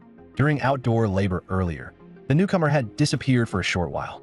When he returned, there had been a faint smear of blood on his shoe. Suddenly, Kim Na-min pointed at him with a shout. The man's body was covered in bruises and knife scars. Scratching his head, the newcomer said they were from fighting his dad. Watching from the side, Cha Ju-young's expression slowly hardened. Back in school, during PE class, changing into gym clothes had always drawn whispers. His body, covered in scars, became a spectacle, followed by pitying stares. It had been a suffocating kind of humiliation. After labor, the inmates of cell 36 were rinsing off in the showers. Cha Ju-young noticed the newcomer had no shampoo. He handed over his own bottle. "Are you pitying me?" the newcomer asked. Cha Ju-young shot back. "Do I look like I'm in any position to pity anyone?" Their lives were both filthy and tragic. "Hurry up," Cha Ju-young said flatly. "Finish and come out." Once the other inmates left, only Cha Ju-young and the newcomer remained in the steamy bathroom. "Don't you think it's strange?" he asked coldly. Two strangers with identical scars. Before the newcomer could answer, Cha Ju-young lunged and seized him by the throat. He knew this was no coincidence. Those scars were that man's handiwork. "Cha Gang-ryong sent you, didn't he?" Cha Ju-young demanded. The newcomer said nothing, only stared back with a cold, predatory gaze. Cha Ju-young tightened his grip. He would force the truth out of him if he had to.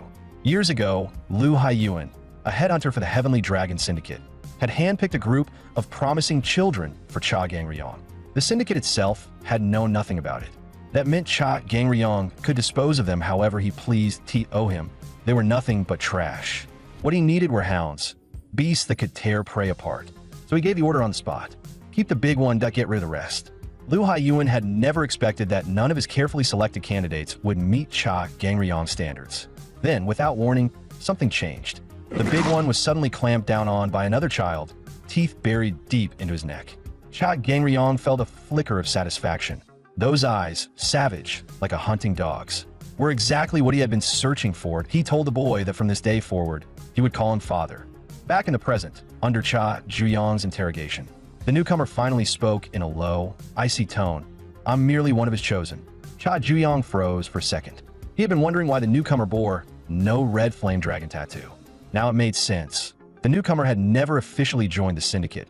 He had been raised personally by Cha Gang-ryong. "Then why were you planted beside me?" Cha Ju-young pressed. "Why help me eliminate the cell leader who wanted me dead? You had several chances to attack. Why didn't you?" In a low voice, Cha Ju-young demanded to know what Cha Gang-ryong had really sent him here for. The newcomer remained silent. Cha Ju-young let out a frustrated breath. Then his grip tightened without warning. The newcomer's entire body was lifted clean off the ground. Cha Ju-young slammed him against a locker and dragged him across it until he crashed into the wall. His fingers kept tightening. "Talk," he snarled. Even as darkness closed in and consciousness slipped away, the newcomer did not utter a single word. Cha Ju-young knew the man had countless chances to fight back, yet he never once tried. He couldn't figure out what kind of move Cha Gang-ryong was making. In the days that followed, Cha Ju-young kept watching him, even when other inmates accidentally dumped an entire tray of food over him. The newcomer remained polite, almost absurdly composed. But Cha Ju-young understood one thing. Cha Gang-ryong never did anything without purpose. At that moment, Kim Na-min and Ma Jiam were chatting beside him. From a short distance away, the newcomer watched in silence. That night, the four of them were suddenly ordered to clear weeds behind the hill, supposedly because construction would begin the next day. Something about it didn't sit right with Cha Ju-young. A sickle flashed cold in the tall grass. The newcomer suddenly asked Cha Ju-young, "Are you close with Ma Jiam?" Before Cha Ju-young could answer, the newcomer drove the blade deep into Ma Jiam's vitals. Seeing the thicker patch of grass, Kim Na-min moved over to help. A scream split the air. Cha Ju-young spun toward the sound and sprinted. He was still a second too late. The newcomer looked at him coldly. "Now do you understand why father placed me at your side?" Under Cha Gang-ryong's training, the newcomer's teeth had become like a predator's. For father, he could tear apart anything. Cha Gang-ryong had given him 3 tasks. First, enter Cha Ju-young's territory and remove external interference. Second, monitor Cha Ju-young and identify the people closest to him. Third, kill them in front of him. All of it, the newcomer started coldly, was to make me stronger as his son. Cha Ju-young finished the sentence for him. Two other voices followed immediately after. For the first time, the newcomer's expression faltered. He was certain he had stabbed both of them deep into their vitals. Ma Jiam and Kim Na Min had prepared in advance, padding their torsos with thick strips of pig hide. Cha Juyong had been thinking about Cha Gangryong's objective all along. He kept asking himself just how far that bastard would go to strengthen his son. He hadn't expected Cha Gangryong to actually use such a revolting method again. A deep wave of disgust churned violently in his stomach. He drove a brutal punch into the newcomer, sending him flying. Get down there and call the guards. He ordered the other two. He had already realized that everything happening here had been arranged by the warden under Cha Gangryong's instructions. In this place, nothing was ever accidental. Cha Juyong ordered someone to call the guards to deal with the newcomer. The newcomer had been abandoned by his parents since childhood.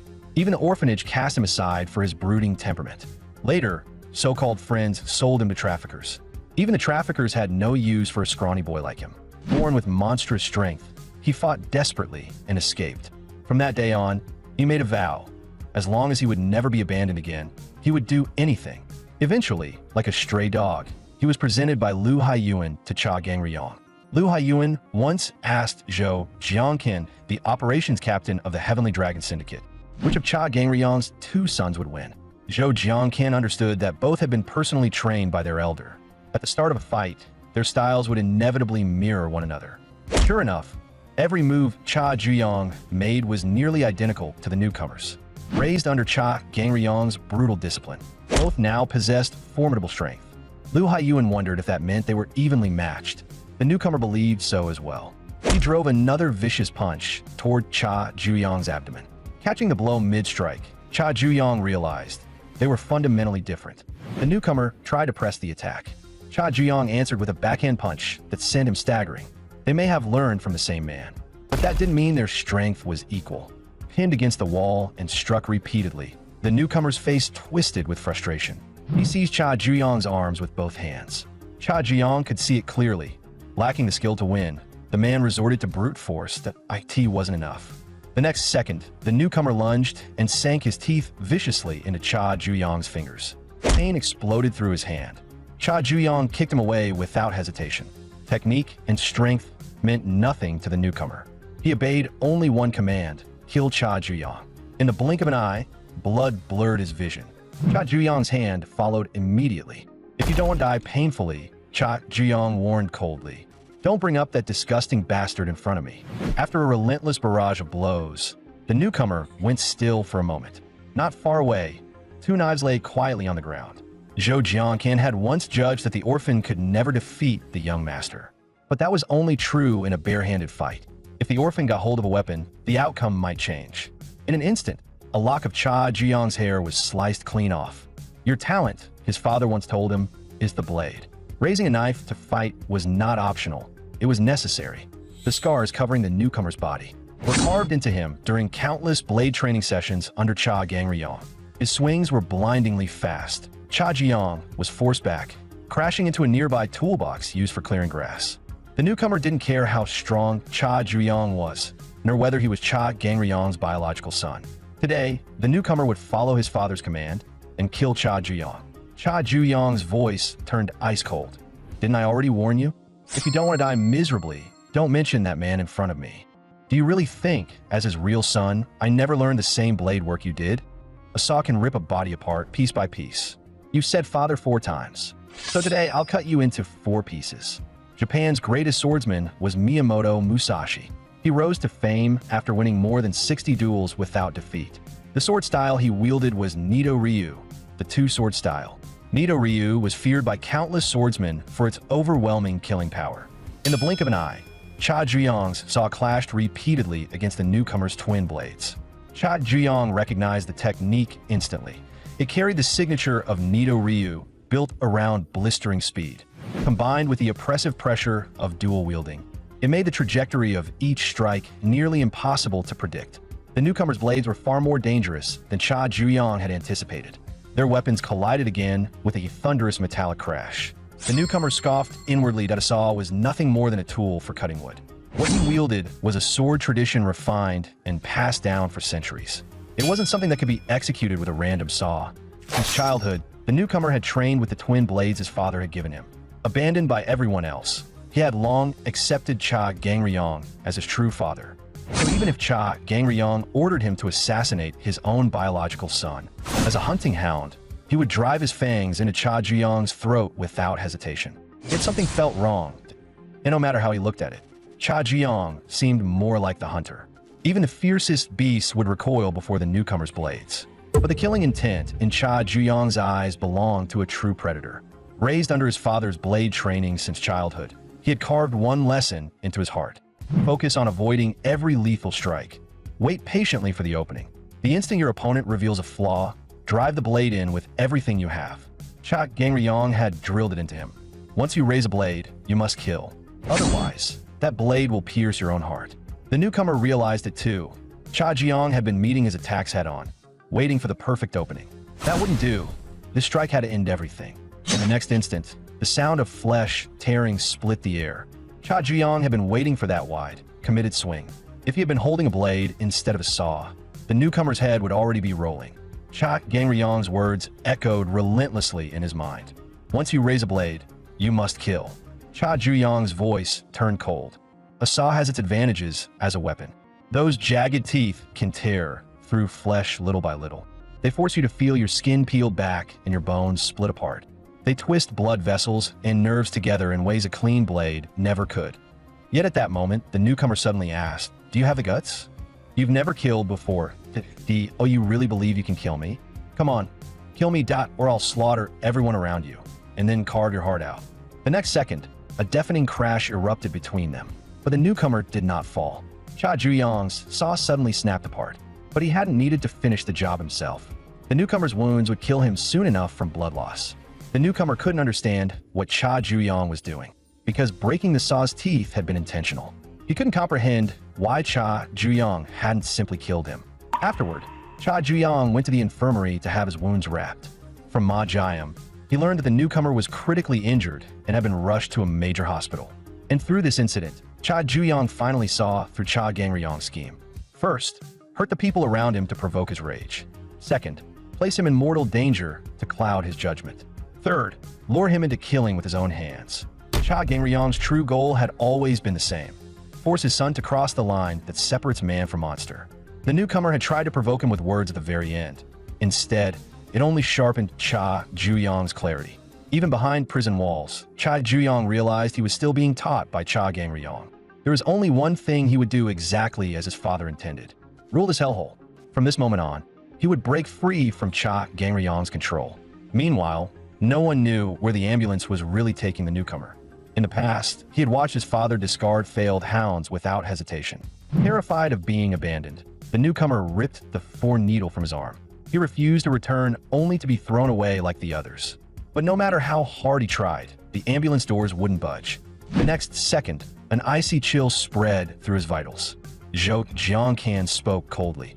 A dog that tries to bite through its leash is executed on the spot. He asked if the newcomer had any last words.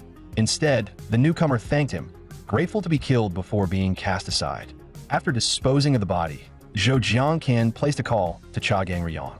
When he heard that his son had still refused to kill, even at the end, Cha Gangryong burst into laughter. Raising children never quite goes the way parents expect. He decided it was time to educate his son again. Just then, the juvenile prison called. The warden's voice exploded through the line. "Your son is tearing this place apart." Cha Gangryong frowned, not yet understanding. Inside the prison, Cha Juyong was stirring up chaos everywhere he went. In one move, he had offended every cell leader. The warden told Cha Gangryong, "I have unfortunate news. This time, your son might really die." Over a decade earlier, one winter, Cha Gangryong had still been smuggling weapons with the Russian mafia.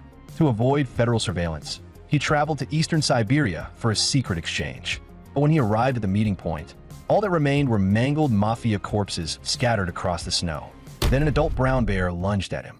In that instant, fear flooded every inch of his body, which made Cha Juyong wonder, where had that bearskin in their house come from? Cha Gangryong answered in a low voice, "I killed it with my bare hands." Cha Juyong found it impossible to believe that a human could overpower such a beast unarmed. Cha Gangryong told his son, "If you learn to use that properly, you'll be able to do it too." He intended to drill that ability into his soon-to-be high school son. It was the only method capable of breaking through the limits of the human species' transcendent heart. Cha Juyong understood. His father wanted him to grow stronger, but only within the safe boundaries he defined. But Cha Juyong would rather die than be manipulated like a pawn. And so he chose to create the one situation Cha Gangryong despised most. Cha Juyong stuffed every cell leader's money into the washing machines. The other inmates immediately tried to seize him and drag him before their bosses. But those nobodies were never his real target. He told them to call every cell leader down. His arrogant tone set the entire room on fire. Unfortunately for them, they were far too weak. Cha Juyong dealt with them in moments. Soon, another wave of inmates flooded into the laundry room. But to Cha Juyong, trash was still trash, no matter how much it piled up. He wanted real danger. This wasn't even close. The white-haired accomplice who had helped him steal the money crawled out of a washing machine with a crooked grin. He knew the other cell leaders wouldn't sit back and let this slide. What exactly was Cha Juyong planning? And how did he expect to walk away from this? The unpredictability of it all drove the white-haired inmate nearly insane with curiosity. Cha Juyong walked out to the yard and waited. Before long, every cell leader arrived. Their money had all been stolen. If this continued, their businesses would collapse, unable to make the required payments. Kim Na-min and Ma Jiam had no idea what Cha Juyong was thinking, because he was about to challenge the strongest force in the entire prison. Cell leader number 1, Kim Myong-cheol, gave Cha Juyong a chance to explain himself. Cha Juyong answered calmly, "I don't need that." The other cell leaders immediately declared that the man disrupting order would be executed on the spot. The only method Cha Gangryong had drilled into his son to surpass human limits was called Transcendent Heart. Transcendent for transcendence. Heart for emotion, a team meant using feeling itself to shatter one's limits. He had explained that it was a state that exponentially amplified most human abilities. And then he had slammed his fist into the ground. That had been Cha Gangryong's final lesson. Now, as fists came crashing toward him, Cha Juyong let out a slow breath. Then, with a single strike, he smashed 2 charging cell leaders straight into the concrete. Everyone froze, because in an instant, Cha Juyong had dropped 2 cell leader level fighters. Even the white-haired accomplice couldn't help but gasp. He had been wondering how Cha Juyong planned to escape after stirring up this much chaos. But it turned out, escape had never been part of the plan. He intended to use the power his father had forced into him to break free from control. In 2003 America, an ordinary father once lifted an entire car with his bare hands to free his daughter, trapped beneath it. In 1979 North Korea, a common man driven by the desperate desire to escape dictatorship swam 12 hours through freezing waters. In 1732, an African tribal warrior kept swinging his spear for 47 seconds after his heart had stopped, wiping out the enemy clan before collapsing. From time to time, this world witnesses moments that shatter human limits. They are neither accidents nor miracles.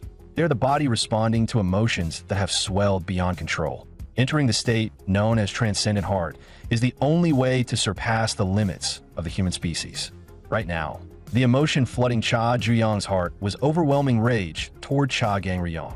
He would rather die than rely on this ability, because to maintain the state, his father's face had to keep surfacing in his mind. The sheer disgust made him nauseous. Cell leader number 12, Ryu Hyunju, barked, "What are you muttering about? Don't get so full of yourself." Having grown up alone, he found other people's laughter grating to his ears. He had only disciplined a few noisy brats, yet everyone branded him a monster. Cha Juyong threw a vicious punch. Ryu Hyunju was sent flying, slamming hard into the ground. Cha Juyong had no interest in anyone else's sob story. Cell leader number 19, Lee Jun-hyuk, blade in hand, had already aimed for his Achilles tendon. He loved the sound of tendons tearing and ligaments snapping. That exquisite noise made Lee Jun-hyuk tremble with excitement. Ever since childhood, his hypersensitivity to certain sounds had earned him the label of genius. And yet that genius was kicked flat by Cha Juyong. His blade shattered clean in two. Cha Juyong had no intention of wasting any more time than AS for cell leader number 7, Ryu Cheol. He would grant his wish. He was going to end this fight himself. Ryu Cheol had never lost in his life. To protect the people around him, winning had always been his only option. Today, he would learn what defeat felt like, because he was nowhere near Cha Juyong's level. The twin cell leaders, numbers 12 and 13, attacked immediately after him, even when they were nothing more than fiercely defiant infants. They could already read disgust in their mother's eyes. That icy stare slowly evolved into cruel abuse as time went on. Cha Jiang dropped the twins with a single strike, but he despised anyone bringing up family in front of him. From the rooftop, the white-haired accomplice watched it all unfold. He hadn't expected Cha Jiang to still be holding back. Cell leader number 17, Hong Se-jun, charged forward in excitement. He was a strange man who desired both men and women. Yet the so-called freak was now pinned flat against the ground by Cha Jiang. The last man let out a cold chuckle. Impressive, isn't it? Enough to earn proper courtesy from a heavenly dragon like me. Cha Jiang hadn't expected the final opponent to be someone from the heavenly dragon faction. Fine. Then he would go all out. Sunlight pierced through the clouds and spilled down. Cha Jiang had already taken down 9 cell leaders, though it was slower than he would have liked. The scene was so absurd that even the warden wondered if he had somehow wandered onto a movie set. Right now, Cha Gangryong only cared about one thing, whether his son was safe. At that moment, Cha Jiang strode up to the warden with a savage glare. He snatched the phone straight from the man's hand. Then he greeted the father he hadn't spoken to in a long time. From the rooftop, the white-haired accomplice couldn't help applauding Cha Jiang's performance. After witnessing something this electrifying, he was worried he might never feel a dopamine rush like that again. At least not inside this prison. And when Cha Gangryong heard his son's voice, he spoke like any ordinary father, asking if Cha Jiang had been eating properly. Cha Jiang spoke casually. The food in prison was better than he'd expected. There was hot water, and they even had scheduled exercise. In fact, he felt more comfortable here than he ever had at home. He even thanked his father for the gift. It had at least made his otherwise stagnant days a little less boring. After a long silence, Cha Gangryong replied, "As long as you're doing well, that's enough for me." But then his tone hardened. He demanded to know why Cha Jiang had caused such a reckless disturbance. Cha Jiang had only done it to break free from the prison his father controlled. He already knew about that place. He told his father to enjoy the rest of his life before he came knocking. Afterward, the warden tore into the guards, asking what they were even good for. Dozens of them, and not one could stop a single inmate. The scale of the incident was too severe. The warden understood this prison could no longer contain Cha Jiang. There was only one option left: transfer him to that place. He didn't want to do it, though that he feared Cha Gangryong would lose his mind if he found out. After all, no parent in the world would willingly send their child somewhere like that. Back in the cell, Cha Jiang treated the other inmates to an extravagant meal. He gave his books to Kim Na-min. He told him that if he used his brain and studied properly, college might actually be within reach. Then he handed stationery and a notebook to Ma Jiam. He had noticed Ma Jiam always curled up in the corner, scribbling away. If that was the case, he might as well write a letter home. Kim Na-min frowned. "Why are you acting like you're writing your will?" Cha Jiang praised him. "You really do read people well." Just then, a guard arrived and told him to gather his belongings he had already packed. Cha Jiang still had business to take care of. Breaking into the big league was the fastest way. These past days hadn't been so dull, thanks to Kim Na-min and Ma Jiam. He hoped the next time they met, it would be outside prison walls. Kim Na-min told him to take care of himself. Ma Jiam laughed helplessly. "I've got 20 years left on my sentence that if you get bored, just get arrested again and come visit." Cha Gangryong, who had smashed the ceiling barehanded, was just as helpless. He felt his son didn't understand what it meant for a father to worry about his child. Cha Jiang couldn't afford to shatter the jar and run just yet. For the kind of insect that breaks out of the jar, what awaits is only a larger jar crawling with venomous creatures. The guard escorted Cha Jiang toward a certain destination. At this point, there was no need to keep secrets from him. The truth was this juvenile facility had another prison, one never disclosed to the public. Not long ago, Cha Jiang had been searching for a way to break free from his father's control. That was when the white-haired accomplice appeared with an interesting piece of information. This juvenile prison wasn't the only one. Beyond the forest stood another facility where those who caused real disasters were confined. The white-haired man had told him not to take the rumor seriously. It was just something he'd heard. But Cha Jiang asked him for a favor. Steal all the money the cell leaders kept on them, the cash meant for the warden. The guard leading Cha Jiang finally stopped walking. This was the place reserved for inmates too dangerous to control. Cha Jiang had already prepared himself for an all-out battle.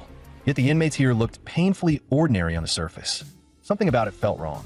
The guard led him into the warden's office. The head of the second juvenile facility was named Ma Wenchang. As he stared at the aquarium he had meticulously built, a fully functioning ecosystem, he felt like a god who had created a world. The second prison system had been inspired by that very aquarium.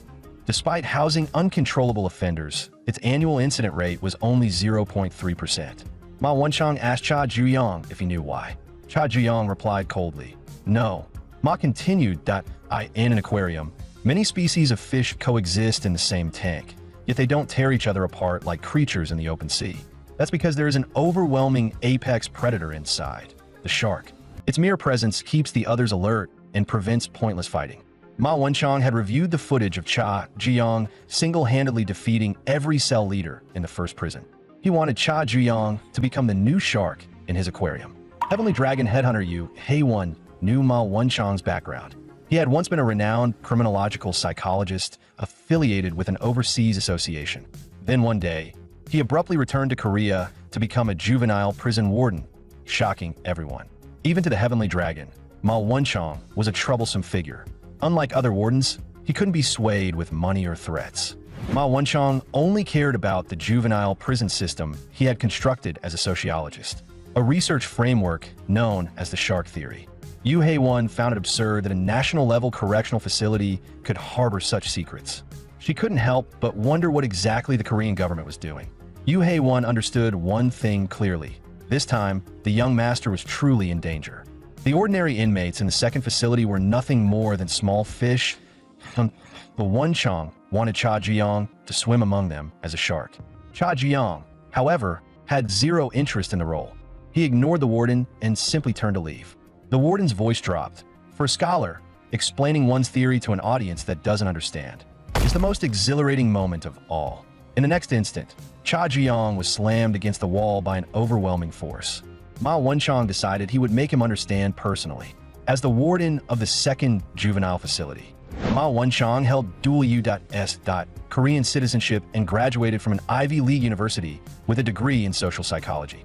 His research had earned recognition from American academic institutions and drew interest from a United Nations Institute for Social Development and research centers at MIT. Yet in the end, he chose to return to Korea, on one condition: the creation of the second juvenile facility. His intention was to use the dangerous youth the Korean legal system couldn't properly manage as subjects in a social correction experiment. It was an extraordinarily dangerous proposition. The Korean government approved the near-radical plan not only because of his academic reputation, but also because of his proven ability to subdue violent offenders in emergency situations. Ma Wenchang had once served in the United States Army Special Operations Forces, and now he was curious what kind of shark Cha Zhuyang would turn out to be. His fist came down with a thunderous crash. Fortunately, Cha Zhuyang broke free in time. Ma's curiosity had reached its limit. He intended to analyze Cha Zhuyang personally. There were currently 4-inch sharks confined within the prison. According to Ma Wenchang's classification, each represented a different species. Now he was curious what kind of shark the fifth one, Cha Zhuyang, would turn out to be. Ma Wenchang suddenly froze. He couldn't quite process what had just happened. His fist had felt as though it had struck an endless ocean. After a brief pause, he burst into laughter, instinctively rattling off a string of praise in English. And he ordered a guard to bring that item over. He had once wanted to officially label the prison's special management class as sharks, but his superiors had rejected the proposal. Instead, the black nameplate became the symbol of that special tier. In this prison, the black nameplate signified absolute authority, while ordinary administrators wore white. Ma Wenchang knew he had thrown exactly 21 strikes, and Cha Zhuyang had found more than 21 opportunities to counter. That blatant disregard for him only made Ma more fascinated. It was the first case he had encountered that defied categorization. He decided to observe and analyze patiently until Cha Zhuyang revealed himself. Meanwhile, inmates in one of the cells had heard that a shark was moving in. 2 of them were already discussing how to eliminate it. But when Cha Zhuyang stepped into the cell, inmate Oh Tae-san immediately groveled like a dog. Inmate Young Eun-soo frantically begged Cha Zhuyang not to kill him. Cha Zhuyang frowned slightly. Was this what the warden called ordinary fish? He glanced around his new room. The conditions weren't bad. Later, Cha Zhuyang learned there were no nightly roll calls here. The guards rarely interfered. He couldn't quite understand it. A prison where inmates could move freely, in a place with almost no visible supervision. How could the incident rate be close to 0? At midnight, Cha Zhuyang quietly slipped out of bed. He intended to confirm the identities of the other 4-inch sharks. But no matter how hard he pushed, the door wouldn't budge. If the guards barely intervened, why lock the doors at all? The next morning, when he woke up. The other two inmates were lurking with concealed, makeshift weapons, seemingly preparing an ambush. The moment they saw his eyes open, they immediately dropped to their knees to pay their respects. Feeling slightly hungry, Cha Jiang asked when the door would open. Otae-san replied that it had already been opened. The prison doors opened and closed automatically at fixed times. When the doors were open, the inmates were free to roam. Meanwhile, someone arrived at the first prison to meet Zhou Jiangcan. Ever since Zhou Jiangcan had been defeated by Cha Juyang, he had started paying close attention to him. He realized most of Cha Juyang's chosen targets had been members of the Heavenly Dragon. Not long ago, when the cell leaders erupted into a full-blown brawl, Zhou Jiangcan overheard the warden's phone call. He never expected that Cha Juyang was actually the son of the Heavenly Dragon's executive director. Meanwhile, Executive Director Yung Wung of the Heavenly Dragon understood this was no coincidence. Inside the second prison, Cha Jiang wore the black nameplate, and no one dared approach him. Still, he found it strange. Were the other 4 black nameplate holders? Yung Soon quickly explained that the remaining 4-inch sharks each occupied different floors. Every level was their exclusive territory, and Cha Juyang's domain was the first floor. Otae-san reminded him that inmates from different floors never trespassed. The boundaries were an unwritten rule, especially among the black nameplate holders. Yung Wung knew very well that inmates who caused serious trouble were sent to the second prison. He also knew the 4-inch sharks were all elite predators personally cultivated by the Heavenly Dragon. Even Cha Gangryong's own son could be torn to pieces there. And now, Cha Juyang was climbing the stairs to the second floor. Just 2 hours earlier, he had been turning something over in his mind. The warden had claimed he wanted to study the phenomenon. But this prison wasn't run by him alone. Even the guards barely interfered with the inmates. So how exactly was the warden supposed to observe anything? In reality, however, every single move Cha Juyang made was being monitored. Ma Wenchang was quietly taking notes. New shark has been inside the aquarium for 38 hours and 56 minutes. No abnormal behavior observed so far. It was a stark contrast to the previous sharks. Cha Juyang's behavior was almost painfully ordinary, and that was precisely what made him special in Ma Wenchang's eyes. At that moment, Han Sua, the administrative manager of the second prison, glanced at the coffee stain on his tie and asked if he wanted it cleaned. Ma Wenchang asked her to have it dry cleaned and requested another glass of low-fat milk. Han Sua's gaze drifted toward the desk. Lying there was Cha Juyang's file.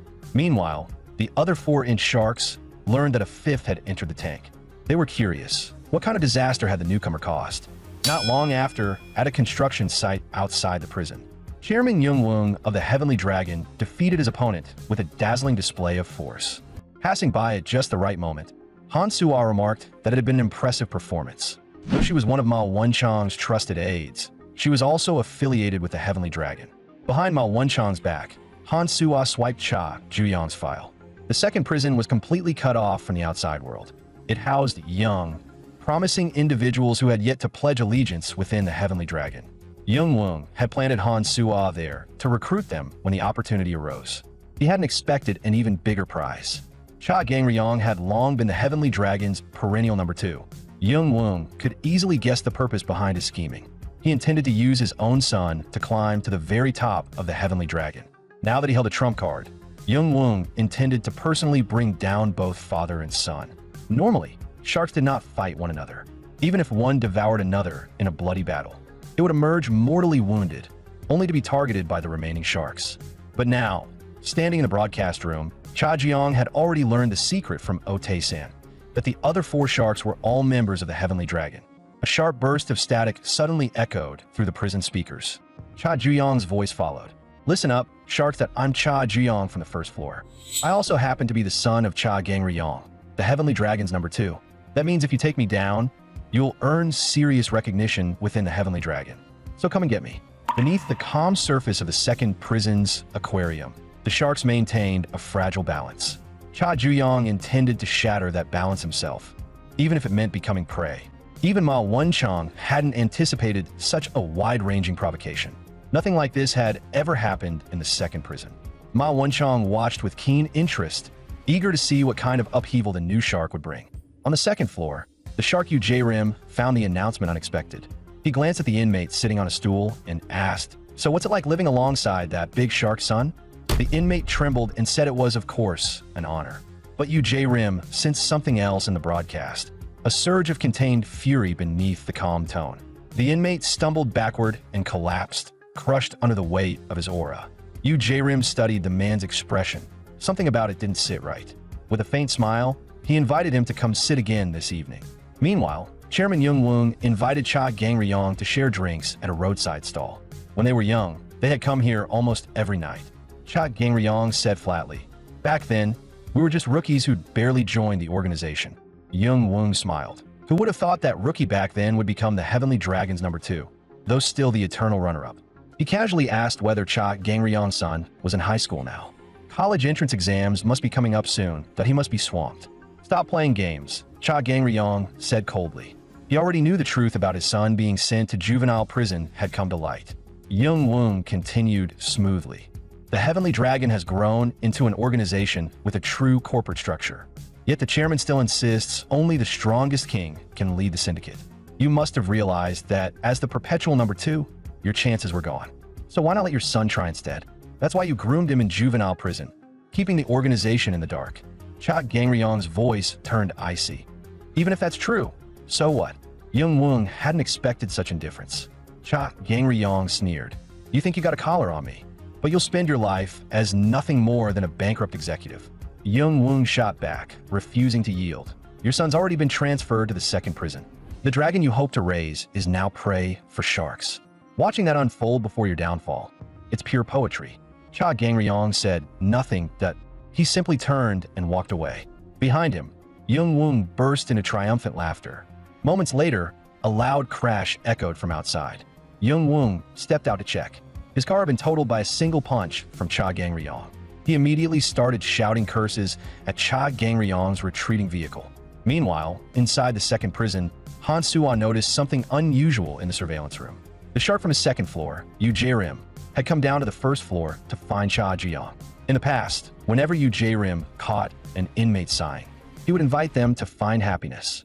Now, standing on the first floor, he exchanged a few pleasantries with Cha Ji-young. "Cut the pleasantries, get to the point," Cha Ji-young said coldly. Rim claimed he disliked fighting because it made people unhappy. He said he could hear layers of negative emotion in Cha Ji-young's broadcast. He was curious. What could possibly make the Heavenly Dragon's #2 son feel unhappy? Cha Ji-young's voice lowered. "You went through all this trouble just to ask something that asinine?" And yet, in that brief moment, he felt a strange discomfort emanating from Rim. Rim apologized if his earlier words had sounded offensive. In truth, he had come to invite Cha Ji-young to sit on the chair on level 2. Rim believed Cha Ji-young was someone qualified to obtain happiness. He would be waiting upstairs. After Rim left, Cha Ji-young fell into thought. He couldn't understand what that unpleasant sensation had been the instant they made contact. Rim was unlike any opponent Cha Ji-young had faced before. He asked Otae-san and Young Eun-soo what Rim meant by that chair. Otae-san swallowed and said it was probably the happiness chair, a chair that made whoever sat on it smile and feel happy. But it was also the greatest terror whispered about on level 2. At that moment, Mao Wunchong was documenting the phenomenon. Cha Ji-young's decision to provoke every shark was even more reckless than he had anticipated. What surprised Mao Wunchong the most was that the first to react was the least aggressive shark on level 2.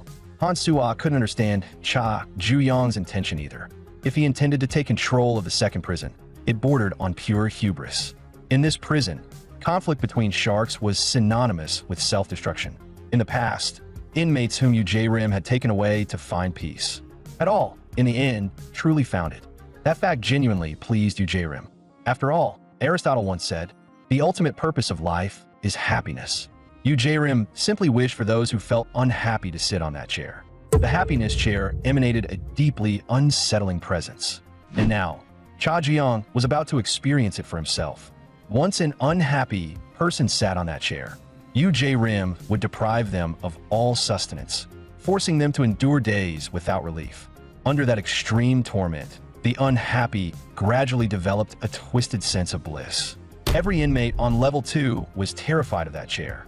And yet, Cha Ji-young sat down on the chair of his own accord. Rim sincerely welcomed him. The other inmates on level 2 greeted Cha Ji-young with radiant smiles. Every single one of them looked impossibly happy. Otae-san and Young Eun-soo, standing among them, were terrified out of their minds. When Yu Jae-rim invited Cha Ju-young earlier, he had cordially invited them as well. Ignoring a shark here was a death sentence. They couldn't understand what the others were smiling about. Yu Jae-rim could see the enormous misfortune clinging to Cha Ju-young. Even now, Cha Ju-young was bottling up his anger. Yu Jae-rim wondered who that fury was aimed at. More than that, he wanted to know the root cause of it. In an instant, the image of Lee Di-yun's car accident flashed through Cha Ju-young's mind. Yu Jae-rim gently told him to let them go. After all, those unimportant things would only clutter his path to happiness. Otae-san thought this was their chance. The shark on level 2 had his back turned. If they were going to run, it had to be now. Otae-san and Jung Eun-soo agreed to make a run for it on the count of 3. But before they could even finish counting to 2, Cha Ju-young had already pounced on Yu Jae-rim. He hurled the so-called happiness chair straight at Yu Jae-rim. Thanks to all that self-righteous preaching, Cha Ju-young was now burning with fury. He reactivated his transcendent heart. Yu Jae-rim had suffered from early-onset depression, and it only worsened over time. A doctor once suggested a method to his parents. It was a treatment built entirely on psychological suggestion. Yu Jae-rim simply had to believe that sitting on a specific chair would make him happy. The younger the child, the more effective the method. Soon enough, Yu Jae-rim received his own happiness chair. Now, in his rage-fueled transcendent heart, nausea churned in Cha Ju-young's gut. His mind flooded with Cha Gang-ryong's face. After being struck, Yu Jae-rim calmly told the other inmates to leave. The happiness chair lay shattered. But to Yu Jae-rim, it didn't matter. The chair had always been symbolic that he could simply build another one. Cha Ju-young hadn't expected him to remain this composed. Yu Jae-rim calmly stated that a mere object could never provoke negative emotion in him. He asked Cha Ju-young if he wanted to try speaking to the one who had triggered his anger. The things he never managed to say, the words left unspoken. "Shut up," Cha Ju-young growled. Yu Jae-rim seemed to understand. Is that person no longer alive? Even so, he assured him there were other methods. A smile was the symbol of happiness. He urged Cha Ju-young to picture that person laughing freely. Remember the movies you watched together, the meals you shared, the things you both loved doing. Recall those joyful days you spent side by side, until the very last moment, when life was slipping away. Yu Jae-rim asked Cha Ju-young how he felt. Picture that person smiling so brightly. Doesn't that make you feel better? Cha Ju-young's fist fired forward like cannon. Yu Jae-rim smiled faintly. Seems you're still upset. The next instant, his arm snapped out of its socket with a sickening crack. Cha Ju-young's leg tightened like a spring. Then he unleashed a brutal kick that sent Yu Jae-rim flying across the room. He had already told him to shut up. Yu Jae-rim could tell Cha Ju-young was operating under the transcendent heart. Even so, he said calmly, "Pointless violence will only destroy your happiness." Cha Ju-young was sick of hearing that word, happiness. He suddenly wondered whether Yu Jae-rim even understood what happiness meant. Once, Yu Jae-rim had asked his older sister what happiness was. She hadn't known either. After thinking about it, she said maybe happiness was simply a smile. Yu Jae-rim was about to continue, but Cha Ju-young's fist was already inches from his face. Without warning, a spike of agony pierced his skull. Cha Ju-young staggered, nearly collapsing as his balance gave out. Watching from the side, Tae-san gasped. What the hell is happening? Cha Ju-young understood. The backlash had begun. Because he had overactivated the transcendent heart for too long back at the clinic, his body was reaching its limit. Cha Ju-young was sinking deeper into a swamp of uncontrollable emotion. Yu Jae-rim believed he understood happiness better than anyone.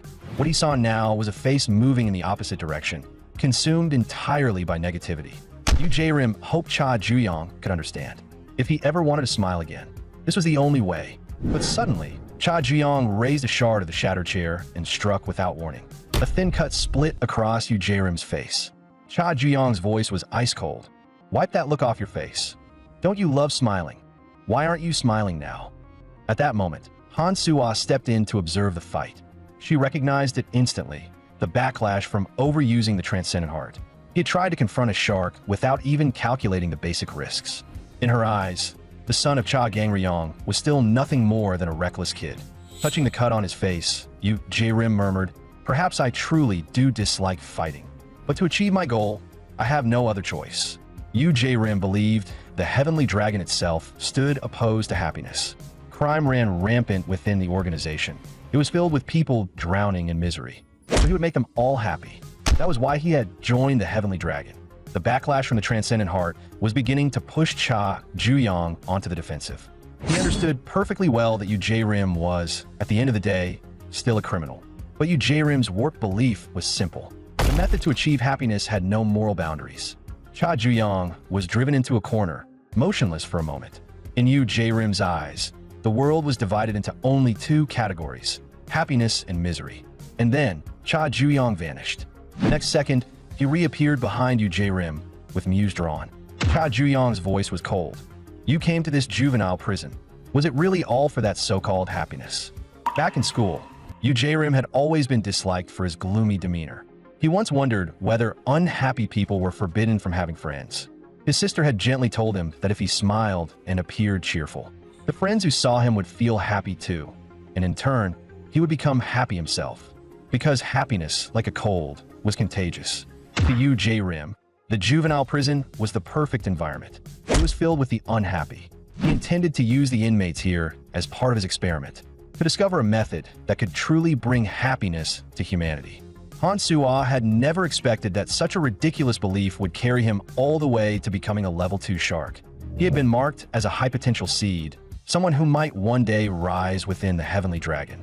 And what surprised Han Soo-ah most was that he still hadn't used that ability. Cha Juyong didn't care what Yu Jae-rim planned to do with the inmates. He had already figured out that Yu Jae-rim's true objective ran much deeper. Their fists slammed into each other at the same time. In his weakened state, Cha Juyong was gradually being pushed back. Yu Jae-rim intended to end it. But suddenly, his foot came down on the shattered remains of the chair. Exactly as Cha Juyong had intended. He understood perfectly why Yu Jae-rim was obsessed with making others happy. It wasn't compassion. It wasn't sacrifice. In truth, Yu Jae-rim's sister had suffered from an even more severe chronic depression than he had. She had simply never shown her pain in front of him. But eventually, her conditions spiraled beyond control. Back then, Yu Jae-rim had followed her advice. He smiled at others, and he made friends. Yet his sister, as if she hadn't heard him, murmured to herself, "Happiness is like a cold. IT spreads. If you're happy, Jae-rim, then maybe I can be happy too." Cha Juyong rejected that twisted philosophy outright. In his eyes, Yu Jae-rim was nothing but selfish. And yet, Yu Jae-rim calmly accepted that judgment. He lifted Cha Juyong off the ground with one hand. "I never pursued happiness for anyone else," Yu Jae-rim said quietly. "Tormented by severe chronic depression my entire life, I have never once felt what people call happiness. From the past until now, there has only ever been one thought in my heart. I refuse to believe it." When his heart overflowed with misfortune, Yu Jae-rim activated the Transcendent Heart as well. Watching through the surveillance feed, Ma Won-chang understood that the principle wasn't complicated. Activating the Transcendent Heart forced the human body beyond its natural limits, a phenomenon born from the combined strain of the nervous and muscular systems. Once emotions reach an extreme, the sympathetic nervous system activates, triggering the fight-or-flight response. In that process, adrenaline, noradrenaline, and cortisol surge explosively, elevating heart rate, optimizing oxygen delivery, increasing muscle output, and sharpening reaction speed. At the same time, adrenaline enhances muscular contraction, weakens the nervous system's inhibitory controls, and stimulates the release of endorphins that suppress pain. The body produces greater strength while temporarily dulling pain perception. Muscle fiber motor units that normally operate at only 40 to 60% capacity can, under extreme conditions, be mobilized at 100%. When humans unleash extraordinary power in life or death situations, it is the result of internal limiters being released, a phenomenon fully explainable by science. Still, Ma Won-chang understood that spontaneous activation of the Transcendent Heart was exceedingly rare and usually accidental. Those capable of invoking and controlling the Transcendent Heart through sheer will. That was the first qualification to become a shark. The shark of the second floor, Yu Jae-rim, was a textbook case of misfortune. Ma Won-chang categorized him as a Greenland shark dwelling in the freezing abyss of the deep sea. Its slow, unhurried movements and lifeless eyes made it seem indifferent to all prey. But the moment it truly locked onto a target, it would annihilate everything in its path. In academic circles, the Greenland shark is regarded as a top predator of the North Atlantic ecosystem. Yu Jae-rim believed that Cha Juyong, the son of heavenly dragons second in command, could never comprehend how terrifying a life steeped in misfortune truly was. More than anyone else, Yu Jae-rim yearned for happiness. But due to the backlash, Cha Jiang could no longer activate the Transcendent Heart for the time being. He would have to find another way. Once Yu J-Rim activated the Transcendent Heart, his power leapt to an entirely different tier. On that day, the boy consumed by misfortune understood why misfortune existed and how happiness could be attained. The homework his teacher assigned was simple: draw what the happiest thing in the world looks like. For Yu J-Rim, it was anything but simple. He began wondering what his sister's genuine smile truly looked like. Not long after, he decided to show her his drawing, hoping it would make her smile. But when he touched her hand, it was as cold as ice. Pill bottles were scattered all over the floor. He would never forget the sight of his sister, seated in the happiness chair, her body growing colder by the second. She had been more unfortunate than he was, more desperate for happiness than anyone else. And yet, at the very moment she left this world, there was a smile on her face. Yu J-Rim defined that image as the happiest sight in existence. From that day on, he realized there was another way to pursue happiness. Just as darkness is needed to define light, and war gives birth to peace, only through misfortune can humanity truly perceive happiness. Cha Juyong frowned. What is this? You suddenly turning philosophical on me. He drove a heavy punch at Yu J-Rim, but it was caught effortlessly. Yu J-Rim continued. My sister achieved the greatest happiness precisely because she endured the greatest misfortune. I'm no different. If anyone tries to stand in my way, then I'll just kill him. Taking the hit head-on, Cha Jiang said coldly, your happiness has nothing to do with me. All I feel is disgust when you spout that garbage. He tightened his grip, intent on ending the fight. But Yu J-Rim twisted his arm and locked him down to end the Transcendent Heart state. Yu J-Rim's strength was overwhelming. He wanted Cha Jiang to remain trapped in that negative spiral, moving further and further away from happiness. As Cha Jiang lost consciousness, his awareness fell into a space filled entirely with rage. His body wouldn't respond. He felt numb, distant. Even his thoughts began to blur. Was this how he would sink and disappear?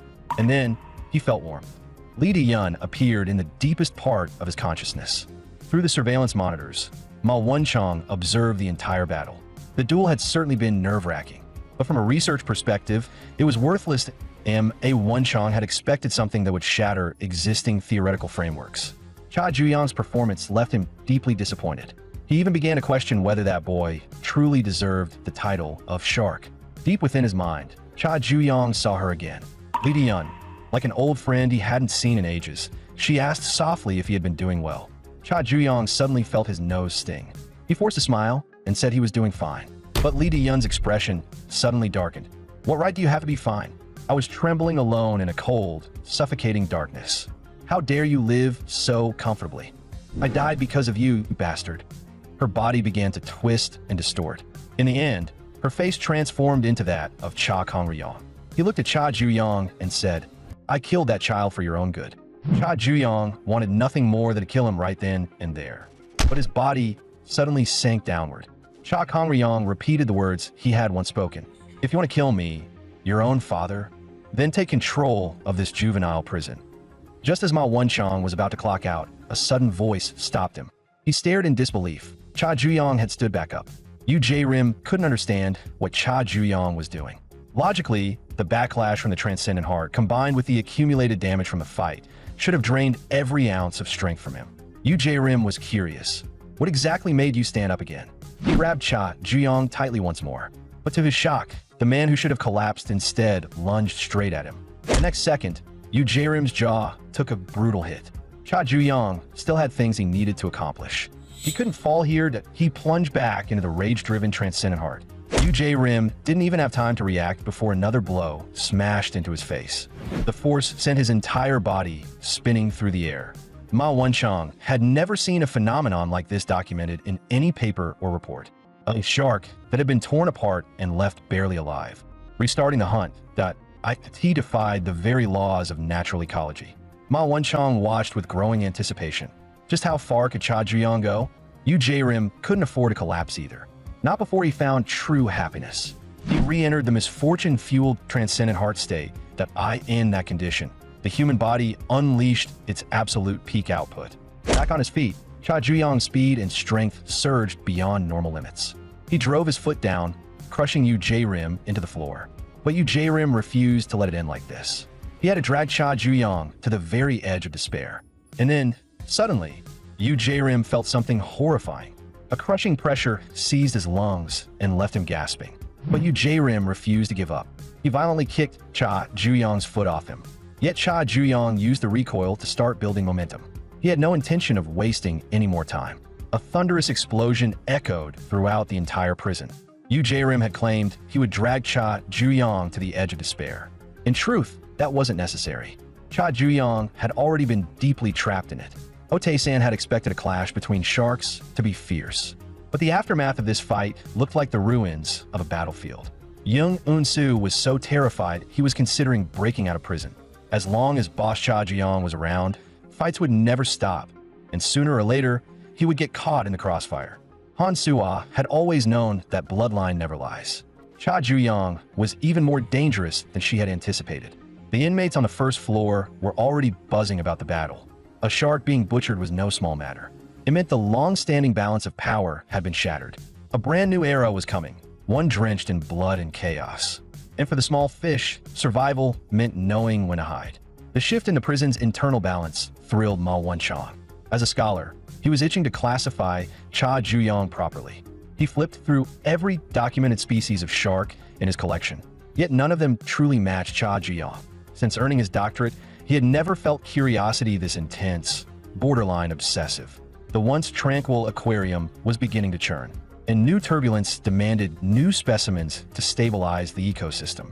The more individuals he introduced, the greater the probability of observing diverse phenomena. He began considering whether he should transfer additional subjects into the second prison. Meanwhile, in Hall 1 of the Juvenile facility, Ma Qian trained relentlessly. Books on combat theory and martial techniques were stacked all around him. The Juvenile prison had always been more dangerous than the outside world. Ma Qian understood that no one was coming to save him. He would never repeat his past mistakes. He made up his mind. He had to grow stronger, strong enough to survive inside this prison. But strength could not be achieved overnight. And in the process of honing his skills, Ma Qian failed again and again. Kim Na-min told him to think it through.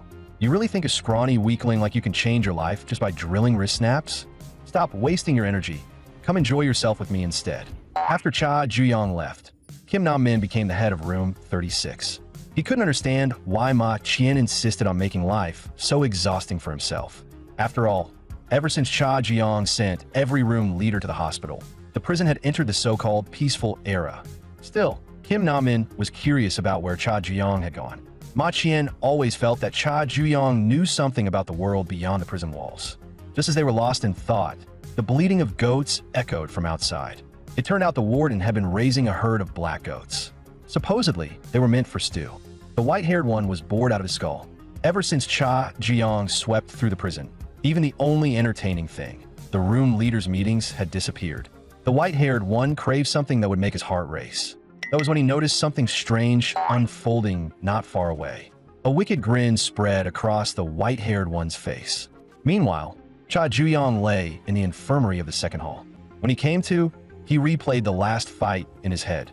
Cha Juyong realized the side effects of the transcendent heart couldn't be ignored. His emotions had mostly settled by now. Just then, Han Suya stepped into the infirmary. She told him to lie still. The fun starts now. Meanwhile, the church had arrived at Hall 1 of the Juvenile prison for its usual sermon. Song Eun-ha was among them. She had heard that Cha Juyong had been transferred elsewhere, but no one knew where. Song Eun-ha couldn't help worrying. What if something had happened to him? Back in the second hall, Han Suya told Cha Juyong not to be shy. He was injured. After all, it wouldn't be easy for him to wash his clothes himself. So she planned to help him undress and take the clothes to be cleaned. Patients needed to stay clean if they wanted to recover properly. Cha Juyong had no idea what Han Suya was really up to. Doing laundry wasn't a guard's job. And what kind of female guard personally helped an inmate undress? Han Suya asked, "You think what I'm doing is suspicious?" Then she smiled. Second hall is special. Even the guards handle odd chores here. For a moment, Cha Juyong wondered if he was overthinking it. But Han Suya continued, "I saw you fighting Yu Jae-rim. You're more violent than you look. Still, compared to your father, you're practically gentle." Cha Juyong's pupils shrank. He wanted to rush out and demand to know how Han Suya knew Cha Kongryong. But the searing pain in his body kept him pinned in place. Outside the ward, Han Suya thought to herself that Cha Kangryong's dream of raising his son to become the strongest in the world might not have been delusional after all. Still, it was too late now.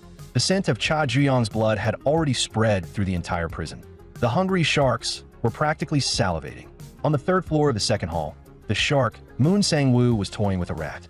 He released it again and again, letting it taste hope. Then he would reach out and snatch it back. Moon Sang-woo had once thought that Yu Jae-rim, the bespectacled guy from the second floor, looked interesting enough. He had even considered finding a chance to play with him. But Yu Jae-rim had been eliminated for being too arrogant. Moon Sang-woo couldn't help feeling bored. So now, he decided to go play with the one responsible for that boredom. Just imagining the fun to come made his body tremble with excitement. He knew very well that after fighting Yu Jae-rim, Cha Juyong had to be weakened. Perfect prey to toy with. Meanwhile, Young Eun-soo was trembling on his bed. Before his big brother returned, he planned to dig a 1,500-meter-long tunnel with a spoon and escape. Oh Tae-san informed him of an unfortunate truth. The wall he was digging through led straight into the neighboring cell. Just then, a sudden uproar erupted outside. The other inmates thought they were hallucinating, because on the fifth floor, someone was floating in midair. Moon Sang-woo was ecstatic. Cha Kangryong's son had fallen into his hands at his weakest moment. If Moon Sang-woo let go right now, Cha Juyong would drop onto the barbed wire below and be split clean in two. What Moon Sang-woo craved most was that look of terror on prey when it was caught at its weakest. That expression alone was enough to send a thrill straight through his skull. But then Cha Juyong told him to let go. Hey idiot, don't just run your mouth, do it. In the deep sea, survival meant brutal battles. Moments ago, a hammerhead had been torn apart by a short-fin mako after a vicious clash. Yet even the mako would soon face something far more ferocious. The blood diffusing through the water had already triggered the starving shark's razor-sharp senses. The white-haired one, who binged nature documentaries daily, was bored out of his mind. He needed stronger hits of dopamine to keep himself entertained. He invited Little Goat to break out of prison with him, but a guard called him out before anything could happen. Just moments earlier, Cha Juyong had been resting in the infirmary. Nearby, a voice murmured from the shadows, "I love the smell of disinfectant." Before Cha Juyong could react, the attack slammed down without warning. Moon Sang-woo studied him. "You look pretty messed up. Perfect for a taste." He never let weakened prey slip away. "Struggle for your life," Moon Sang-woo urged, "until your body gives out." Badly injured, Cha Juyong could barely fight back. But for Moon Sang-woo, the fun was just beginning. "Go on, struggle a little more." Jong Woong, executive director of Heavenly Dragon, hadn't expected Yu Jae-rim to be hunted down so quickly by Cha Kangryong's son. He understood that it had been a reckless move, because in a situation like that, Moon Sang-woo would never stay out of it. The man was vicious beyond measure. He had once forced his way into Heavenly Dragon's interrogation chamber through sheer strength, a terrifying prodigy. When Jong Woong saw him, he was reminded of his younger self. He eagerly anticipated the moment Cha Kangryong's son would be devoured. The desperate struggle of prey right before death nearly sent Moon Sang-woo into ecstasy. But Cha Juyong only looked at him with contempt and told him to let go. Moon Sang-woo couldn't understand that expression at all. He had almost reached the peak just moments ago. So now, Cha Juyong decided to give him a hand. He grabbed Moon Sang-woo and jumped off the building with him. After the thunderous crash, the white-haired one smiled. "The plane has landed safely. Finally found you, my sweet dopamine." When Cha Juyong first entered the second hall, he had gone through an inspection. A guard had asked him about a slip of paper among his belongings. Cha Juyong hadn't known where it came from. It read, "Estimated arrival, 6:30 today." He hadn't expected the white-haired one to actually show up. The white-haired one was curious. How many fights had he gone through that he couldn't even stand straight? He regretted missing the kind of battle that could make dopamine surge. From now on, he would witness every thrilling scene firsthand. The next second, he took a brutal punch. Moon Sang-woo had struck again. He hated nothing more than someone interrupting his hunt. It felt like a bucket of cold water dumped over his brain just before climax. The thrill vanished instantly. Cha Juyong silently watched his retreating figure. Not long after, Oh Tae-san and Young Eun-soo both cursed the warden under their breath. Their room had barely received one shark, and now another newcomer had arrived. And the white-haired one had even rescued the little goat that was supposed to become goat stew. Cha Juyong couldn't figure out what the white-haired one was thinking. He could understand why the white-haired one came to the second hall. After all, he had taught Cha Juyong how to get in. But what he couldn't understand was how the white-haired one showed up exactly at the predicted time and somehow ended up in the same room. Cha Juyong knew that wasn't a coincidence. Yet the white-haired one simply said, as always, that it was a secret. If you can top off my dopamine levels, he added, maybe I'll tell you. Cha Juyong sighed. That damn dopamine again. Otae-san frowned. Hyung, you're still weak. Why not stay in the infirmary a few more days? But Cha Juyong knew the infirmary wasn't safe. That psychopath from the third floor could barge in any time. This room, however, was different. Unable to sleep, Moon Sang-woo was chugging water in the dead of night. Ever since he had tasted Cha Juyong, hunger no longer satisfied him.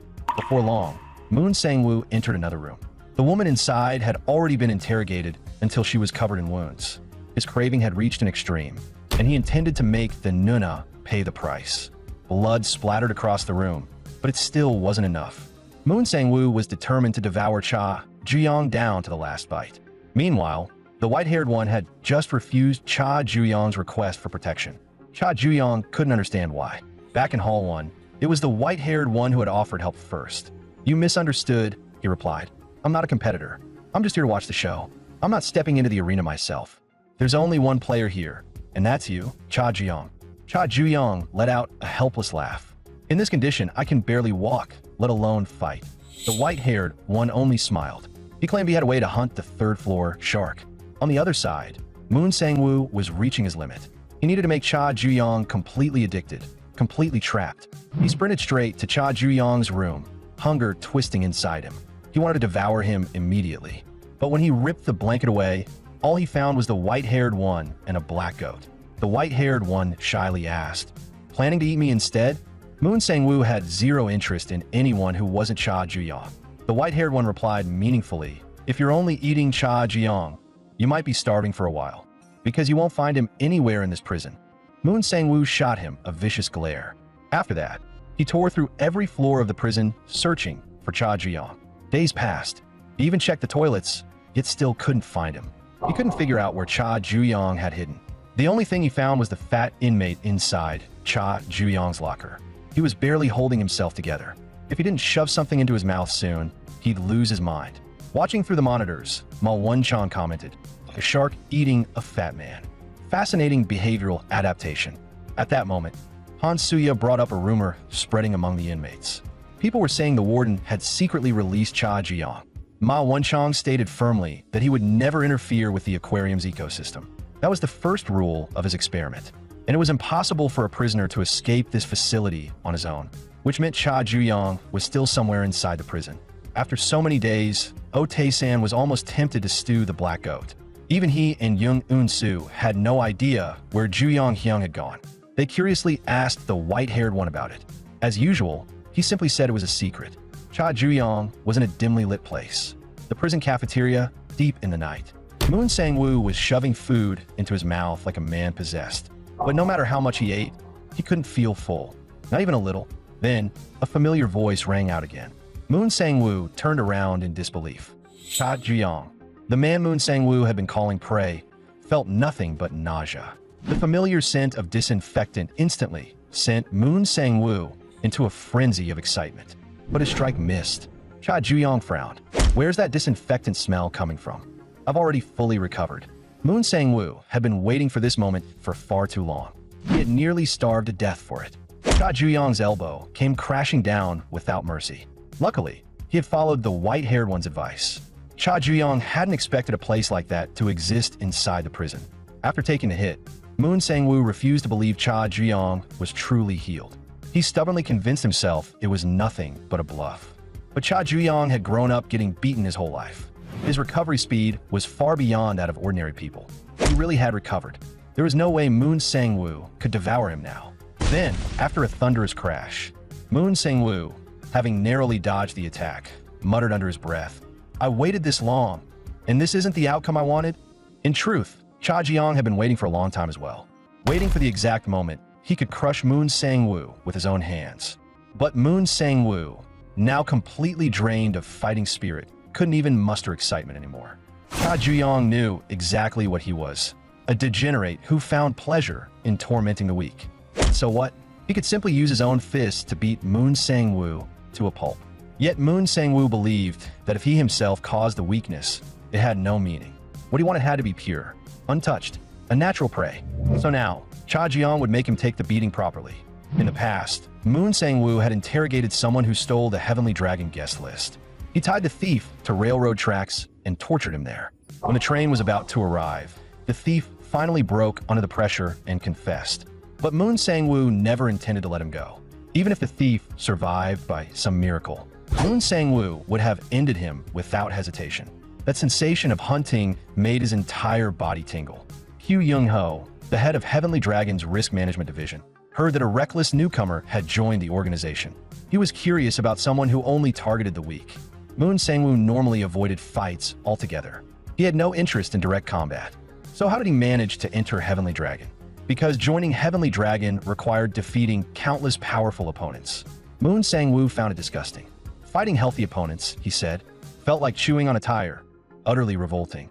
Tonight's prey was hard to stomach, but if it kept struggling and reeking, then Moon Sang-woo would simply grit his teeth and swallow it anyway. Cha Jiyoung's fist shot forward in an instant. Moon Sang-woo kicked it aside. Right now, all Moon Sang-woo felt was overwhelming disgust. Even if Cha Jiyoung kept clinging stubbornly, no matter how foul it tasted, Moon Sang-woo would just devour him in one bite. And that would be far more than simple digestion by stomach acid. Moon Sang-woo tried to move again, only to realize his leg had already been broken by Cha Jiyoung moments ago. Looking at him now, it was hard to tell who was the prey and who was the predator. The Risk Management Division was one of Heavenly Dragon's core departments. This was the interrogation chamber used for interrogating traitors within Heavenly Dragon. No one could sit here in silence until the end. Hugh Young-ho had once asked Moon Sang-woo if he knew why. Because the essence of interrogation was never physical pain. It came from imagination. What happens after your fingernails are torn out? After your skin is peeled? After you're burned alive? It was an endless chain of questions. No one could withstand that pressure, amplifying a prisoner's imagination to its extreme. That was the interrogator's real job. Moon Sang-woo practically loved it, and the way the interrogator reveled in it only fueled the victim's imagination further. The interrogation room was practically Moon Sang-woo's personal paradise. And yet, now all he felt was disgust. Moon Sang-woo forced his broken leg bone back into place. He had to throw Cha Jiyoung into the kitchen waste bin. But before Moon Sang-woo could even react, Cha Jiyoung's fists rained down on him like a violent storm. Yet, Moon Sang-woo seized a split second and countered with an arm lock. He would crush Cha Jiyoung completely and toss him into the garbage bin. Moon Sang-woo picked up a spoon from the floor and pressed it against Cha Jiyoung's fingernail. A piercing, bone-deep pain shot through Cha Jiyoung the next instant. But he wasn't weakened. That meant Moon Sang-woo felt no thrill whatsoever. Moon Sang-woo experienced absolutely no pleasure in the fight. Cha Jiyoung asked coldly, "You pick fights everywhere. Is it all just to chase that pathetic little thrill?" Moon Sang-woo rejected that idea outright. In his madness, he believed pleasure was the very meaning of human existence. At that moment, the rice cooker beside them beeped. Cha Jiyoung yanked Moon Sang-woo over. Scalding steam burst straight into Moon Sang-woo's face. But that was far from the end. Cha Jiyoung decided to serve Moon Sang-woo a meal. The freshly cooked rice was so hot that Moon Sang-woo screamed as it burned him. The kitchen still had plenty of tools. Cha Jiyoung grabbed a frying pan and gave him the stir-fry treatment. Beaten until he was covered in filth, Moon Sang-woo collapsed onto the floor.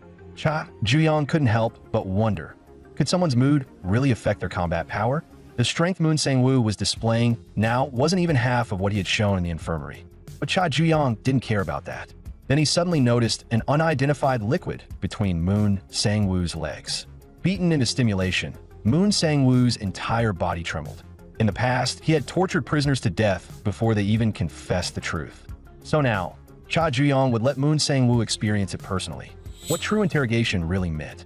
A suffocating punch smashed into Moon Sang-woo. Cha Jiyoung told him to imagine the pain that would come next. Yet Moon Sang-woo began muttering. Cha Jiyoung leaned in to hear, but Moon Sang-woo was begging to be hit harder. Cha Jiyoung hadn't expected him to be this troublesome. Moon Sang-woo hadn't felt this exhilarated in a long time. Using the surge of pleasure, he entered a state of overheart. The explosive boost in strength sent Cha Jiyoung flying backward. Moon Sang-woo loved the sight of someone being tortured. Even if that someone was himself, he even invited Cha Jiyoung to devour him now. Cha Jiyoung responded coldly, "Don't you know? The one who uses their ultimate move first is the one who loses. At that same moment, Cha Jiang also entered over heart, fueled by pure rage. The cigar shark in the deep sea does not feed merely to survive. It feeds to torment other fish and derive pleasure from it. It bites once from each creature, then quickly swims away.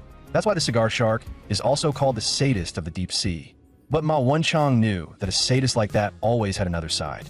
The way he provoked others everywhere, taking a bite and then fleeing, it almost looked like he was waiting for someone to bite back. He elevated pain into pleasure. Even when he became the prey, he reveled in it. He was the embodiment of masochism. Inside the cafeteria, Moon Sang-woo was sent flying again by Cha Juyong. It was the first time Cha Juyong had faced an opponent who enjoyed being beaten. It was genuinely troublesome. Moon Sang-woo felt like every bone in his body was about to shatter. And yet, it felt incredible. He even asked Cha Juyong to keep going. This level of stimulation was something Moon Sang-woo had never experienced, not even in Heavenly Dragon's interrogation room. Officially, it was a place for interrogating traitors. In truth, it served other purposes. Cha Juyong found it strange. Why bring this up in the middle of a fight? Moon Sang-woo smirked and asked whether he truly didn't know what kind of favors Cha Kong-ryong had performed in that interrogation room. It was all for his only son. Yet halfway through the sentence, Moon Sang-woo suddenly fell silent. Cha Juyong ordered him in a low voice to continue. But Moon Sang-woo knew he couldn't, because if he said it out loud, that gift would immediately hunt him down. Cha Juyong ordered Moon Sang-woo once again to speak. But Moon Sang-woo only wanted to continue having his fun. Right now, Cha Juyong cared about one thing: what exactly Cha Kong-ryong had done. The intense pain only made Moon Sang-woo more excited. He even wanted to taste each other in this twisted exchange. As the fight dragged on, Cha Juyong grew irritated, because this lunatic was actually getting stronger the more he was beaten. Cha Juyong intended to see just how long he could endure. His axe kick smashed hard against Moon Sang-woo's head, but Moon Sang-woo burst into manic laughter instead. He felt something eerie happening inside his body. The next instant, Cha Juyong was blasted away by a surge of overwhelming power. Moon Sang-woo still wanted to keep playing. He craved fiercer, more brutal attacks. So Cha Juyong granted him exactly that. The damage of that strike was greater than anything before. Cha Juyong was gradually becoming accustomed to fighting in the state of Transcendent Heart. Cha Kong-ryong had warned him before, overusing Transcendent Heart would cause backlash to the body. Even after awakening it, true mastery only came through relentless training. Just like Cha Kong-ryong had once told his son, you'll learn to control Transcendent Heart soon enough.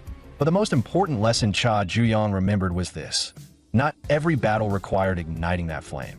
After fighting Yu J-Rim and encountering the method of inversion, he finally understood through constant reflection. Normally, the flame should remain hidden. Only when absolutely necessary should it be ignited. Moon Sang-woo took another brutal punch straight to the chest. Yet to him, it still tasted like a feast. Cha Juyong's fist swung again with savage force. Moon Sang-woo's cries only grew louder in twisted delight. Cha Juyong ignored it and kept striking. For the first time, Moon Sang-woo felt as if his heart was about to explode. Cha Juyong was repeatedly toggling Transcendent Heart on and off. Each activation caused his power to spike instantly. The overwhelming blow sent Moon Sang-woo flying backward once more. Cha Juyong asked coldly, "Still not going to talk? You've been inside Heavenly Dragon's interrogation room before, haven't you? Then you should know the simplest way to make someone speak. Until I hear an answer that satisfies me, I'll fry you golden and crisp." Meanwhile, the white-haired one found the ventilation shaft was rather crowded. He had forcibly brought Oh-tae-san and Jung Eun-soo to watch the fight. The two, unable to resist, were trembling in fear. The white-haired one laughed. The more spectators, the livelier the battlefield. But then he saw something that thrilled him. Cha Juyong was pressing Moon Sang-woo's head toward the boiling oil. The white-haired one burst into laughter. As expected, out of all fried foods, fried shark head tastes the best. He had to force out what Cha Kong-ryong had done in the interrogation room for his son. But if Moon Sang-woo dared to say it aloud, Kyu Young-ho would hunt him down, so he would never speak willingly. Cha Juyong looked at Moon Sang-woo as if he truly didn't understand his situation. His grip slowly tightened. Moon Sang-woo was stunned. Cha Juyong wasn't bluffing. The next second, his hand was plunged into the boiling oil. A scream like a slaughtered pig echoed through the cafeteria. Cha Juyong was not joking. Moon Sang-woo's head now hovered inches above the bubbling oil. Terror tore through him. Cha Juyong said coldly, If you go under, you won't die. Your face will just be severely burned, and I'll make sure you wish you had. Cha Juyong pressed his head down further. Unable to withstand the pressure, Moon Sang-woo roared, "I'll tell you everything." Not long ago, Cha Kang-ryong had taken someone out of the interrogation room. He said he wanted to arrange for a truck to run down a certain girl for the sake of his only son. Having barely survived, Moon Sang-woo collapsed, completely drained. Cha Juyong swore that no matter what, he would personally kill Cha Kang-ryong. After the battle ended, Han Suya reported the outcome to Young Woong. At that moment, Young Woong had already located someone. Hugh Young-ho hadn't expected Heavenly Dragon's executive director to personally come see someone at his level. Young Woong smiled. "You're too modest." Who would have thought the infamous head of Heavenly Dragon's interrogation room still had time for fishing? Hugh Young-ho replied calmly, "I'm not that interested in fishing. I'm only interested in catching people." Beneath Hugh Young-ho's fishing rod, someone was tied up. Young Woong had come to him to catch a very big fish. It was a target Young Woong had been watching for a long time, massive and ferocious. So Young Woong wanted Hugh Young-ho's assistance. The big fish he referred to was none other than Heavenly Dragon's second-in-command, Cha Kang-ryong. Meanwhile, inside the aquarium, children were startled by a strange man. Ma Wonchong had just witnessed two sharks tearing into each other's flesh. Cha Juyong's overwhelming victory thrilled him deeply. That scene wasn't about survival competition. It was pure, savage predation. Ma Wonchong was finally beginning to understand. What kind of shark? Cha Juyong truly was on the first floor. In the juvenile prison's second hall, two sharks had already exited the game. Ma Wonchong knew that once the ecosystem's balance was disrupted, biological defense mechanisms would activate. Turtles retreat into their shells. Pufferfish inflate. Octopuses change color to deceive their enemies. So what would the ocean's apex predator, the shark, do? Ma Wonchong was eager to see. Inside the prison, the white-haired one was roasting a goat and grinning foolishly. Otae-san and Young Eun-soo suspected something was wrong with his head. At the same time, the shark on the fourth floor of the prison opened his eyes. The shark on the fifth floor opened his eyes as well. The white-haired one understood IT had begun. The remaining two sharks were about to move. The cleaner on the fourth floor frowned. Why was that door open? After all, the shark's door was rarely unlocked. The next second, the cleaner felt a terrifying pressure. He couldn't believe the fourth floor shark had stepped out of his room. Meanwhile, on the fifth floor, a prisoner near the fourth floor staircase wondered who was coming down. Their pupils shrank in fear, because the fifth floor shark had descended. Alarms blared wildly inside the surveillance room. At the same time, in the hospital specialized in treating inmates from the juvenile prison, Yu Jae-rim, who had been defeated by Cha Juyong, still needed 3 more weeks before discharge. He stared at a poster about happiness on the wall, his teeth clenched in hatred. Yu Jae-rim had chased happiness, only to fall straight into a pit of misery.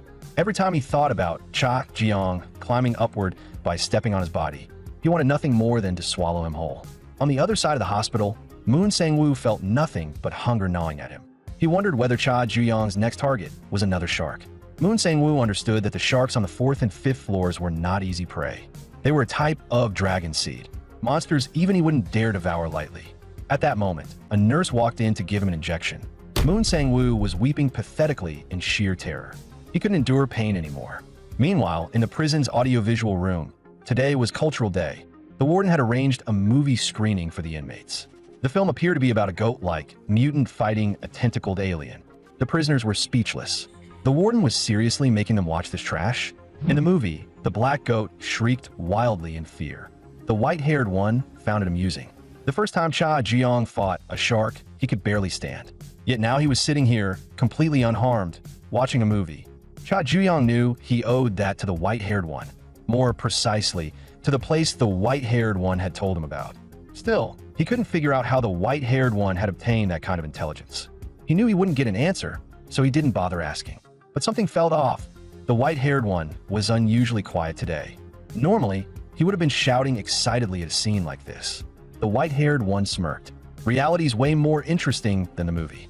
Just then, the door to the audiovisual room was thrown open. The cleaner shouted, "Hell's broken loose." The shark on the 4th floor and the shark on the 5th floor are fighting. In the hospital, Yu Jae-rim understood that the remaining 2 sharks would inevitably clash with Cha Juyong.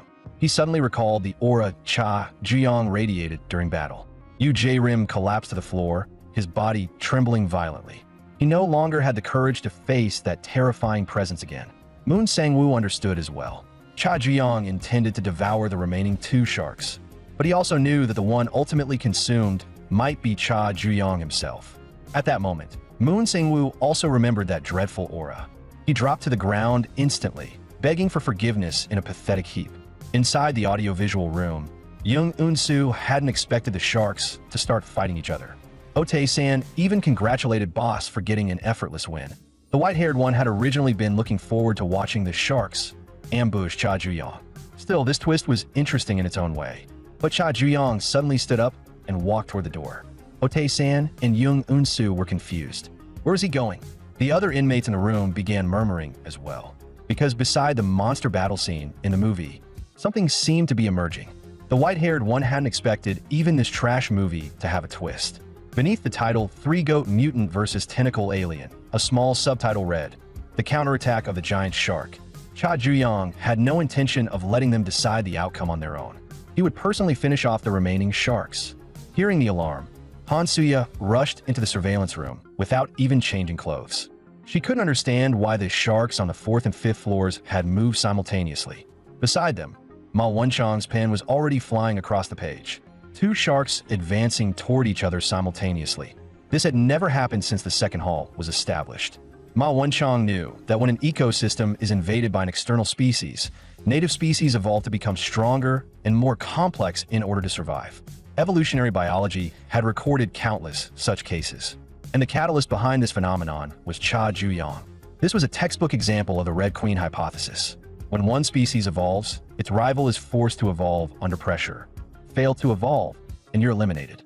Even if you evolve desperately, you're merely maintaining your current ecological niche, which meant Cha Ji-young and the remaining sharks were destined to restrain each other in an endless cycle of forced evolution. At that moment, the monitors sounded another alarm. Just as Ma Won-chang predicted, Cha Ji-young had begun to move as well. Han Suya couldn't understand why he wouldn't simply reap the benefits and instead chose to intervene directly. Even Ma Won-chang couldn't explain that decision. The inmates inside the prison began murmuring. Why was the first floor shark suddenly leaving? They feared becoming collateral damage in a shark free-for-all. The sharks on the 4th and 5th floors were different from the ones who had already exited. Within Heavenly Dragon, they were reportedly referred to as dragons. But even Otae-san didn't know why. Still, no matter how strong the remaining 2 sharks were, he didn't believe Brother Ji-young would lose. The white-haired one, who had been following Cha Ji-young the whole way, began giggling again. Because a spectacle that would let modern people vent their mundane frustrations. A chaotic battle that would set the entire place ablaze was about to unfold. Cha Ji-young arrived at the dual site of the final 2 sharks, the library. But when he pushed the door open, he saw no one inside. Cha Ji-young had clearly been told the battle site was the library. Then he suddenly stepped on a book lying on the floor. He frowned. Why were books scattered everywhere? Lifting his head, his gaze slipped through the gaps between the shelves, and he saw a shocking sight. The sharks' battle had indeed taken place in the library. The place had already been reduced to ruins. Even steel pipes had been cracked open, water leaking from them. Just then, a familiar voice sounded behind him. The white-haired one asked anxiously, "Why isn't anyone here?" Cha Ji-young knew they were late. The fight was already over. Deprived of his anticipated excitement, the white-haired one clutched his head in sheer frustration. Cha Ji-young had intended to strike while the sharks were tearing into each other. He told the white-haired one not to be too disappointed. The movie isn't over yet. Through the monitors, Han Suya had witnessed the clash between the 4th and 5th floor sharks. In the end, however, the fight ended without a decisive winner. She couldn't help thinking, if Cha Ji-young had arrived just a little earlier, the spectacle would have been even greater. But the real show was only beginning. The meeting of the 3 sharks had fallen apart just like that. Ma Won-chang didn't feel regret, only relief. If those 3 had truly fought, his aquarium might have exploded. Bringing Cha Ji-young into his aquarium, in his view, had been a masterstroke. At that moment, Ma Won-chang accidentally dropped his pen into the water. It was a limited edition pen decorated with an adorable shark design. As it sank, it seemed locked in a silent standoff with the shark model inside the tank. Back in his room, Cha Ji-young was deep in thought. He had heard the remaining 2 sharks were on an entirely different level from the previous pair. His plan to intervene in their conflict had failed. If he approached recklessly now, something could go wrong. He needed to return to his room and formulate a new strategy. At that moment, Cha Juyong suddenly heard an abrupt voice behind him. "I'm so tired, so sleepy. Let's just end this quickly," the person said lazily. It was the fourth floor shark, Tao Hyunwoo. Through the monitors, Han Suya watched the two sharks facing off. She knew Tao Hyunwoo was considered an elite within Heavenly Dragon's new dorms division, yet he was usually the type who hid under his blanket all day. She hadn't expected someone like him to make a move. She only hoped Cha Juyong wouldn't interrupt Tao Hyunwoo's afternoon nap, because if a sleeping monster were truly awakened, someone might never wake up again. The fourth floor shark had actually sought Cha Juyong out first. Cha Juyong had already prepared himself for combat, but Tao Hyunwoo raised both hands in surrender. Cha Juyong froze. Tao Hyunwoo continued, "I'm seriously exhausted lately. Blood sugar spiking, zero exercise, low thyroid function. I don't even feel like moving." Cha Juyong cut him off coldly. "Stop joking. What's the point of saying that?" Tao Hyunwoo went on. "I didn't just come to you. I wanted the fifth floor shark too. I asked him to fight you before you came up to the fourth floor." The fifth floor shark threw a punch at him without hesitation. Tao Hyunwoo surrendered after taking a few hits, but the exhaustion from that still hasn't faded. Cha Juyong couldn't tell what kind of trick the fourth floor shark was playing. After surrendering, Tao Hyunwoo looked ready to head back and sleep. Cha Juyong watched his retreating figure, puzzled. From the shadows, Han Suya realized Tao Hyunwoo wasn't fully awake yet. That gave her a headache. Back in his room, Cha Juyong could tell Tao Hyunwoo's surrender had been genuine, but he wouldn't spare a member of Heavenly Dragon just because they weren't interested in fighting. Still, he needed to wait for the right moment to act. The prison's water pipes had been blasted apart during the previous battle between the fourth and fifth floor sharks. The inmates could no longer use the washing machines and were forced to wash clothes by hand. Otae-san was enthusiastically giving the black go-to-bath. The weather was clear and cool, perfect for washing up. Young Unsu nodded in agreement. "Yeah," he muttered, "perfect weather to die in too." He figured if he was going to hang himself, he might as well escape this prison that felt no different from hell. Otae-san kindly tightened the rope for him.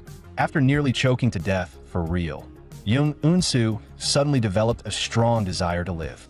Back when he first heard the first floor shark was moving into their room, he had genuinely wanted to end it all. But after spending time with Brother Juyong, both he and Otae-san realized he wasn't so bad. Sure, he was a shark, but he occasionally helped with cleaning. When it got cold, he even lent Otae-san his clothes. If Otae-san ran out of soap, Cha Juyong would quietly help. When nightmare struck, Cha Juyong would even lie beside him. When Otae-san's body ached, Cha Juyong would give him a full body massage. He'd even prepare 10 dishes for his birthday. Young Un-soo rolled his eyes.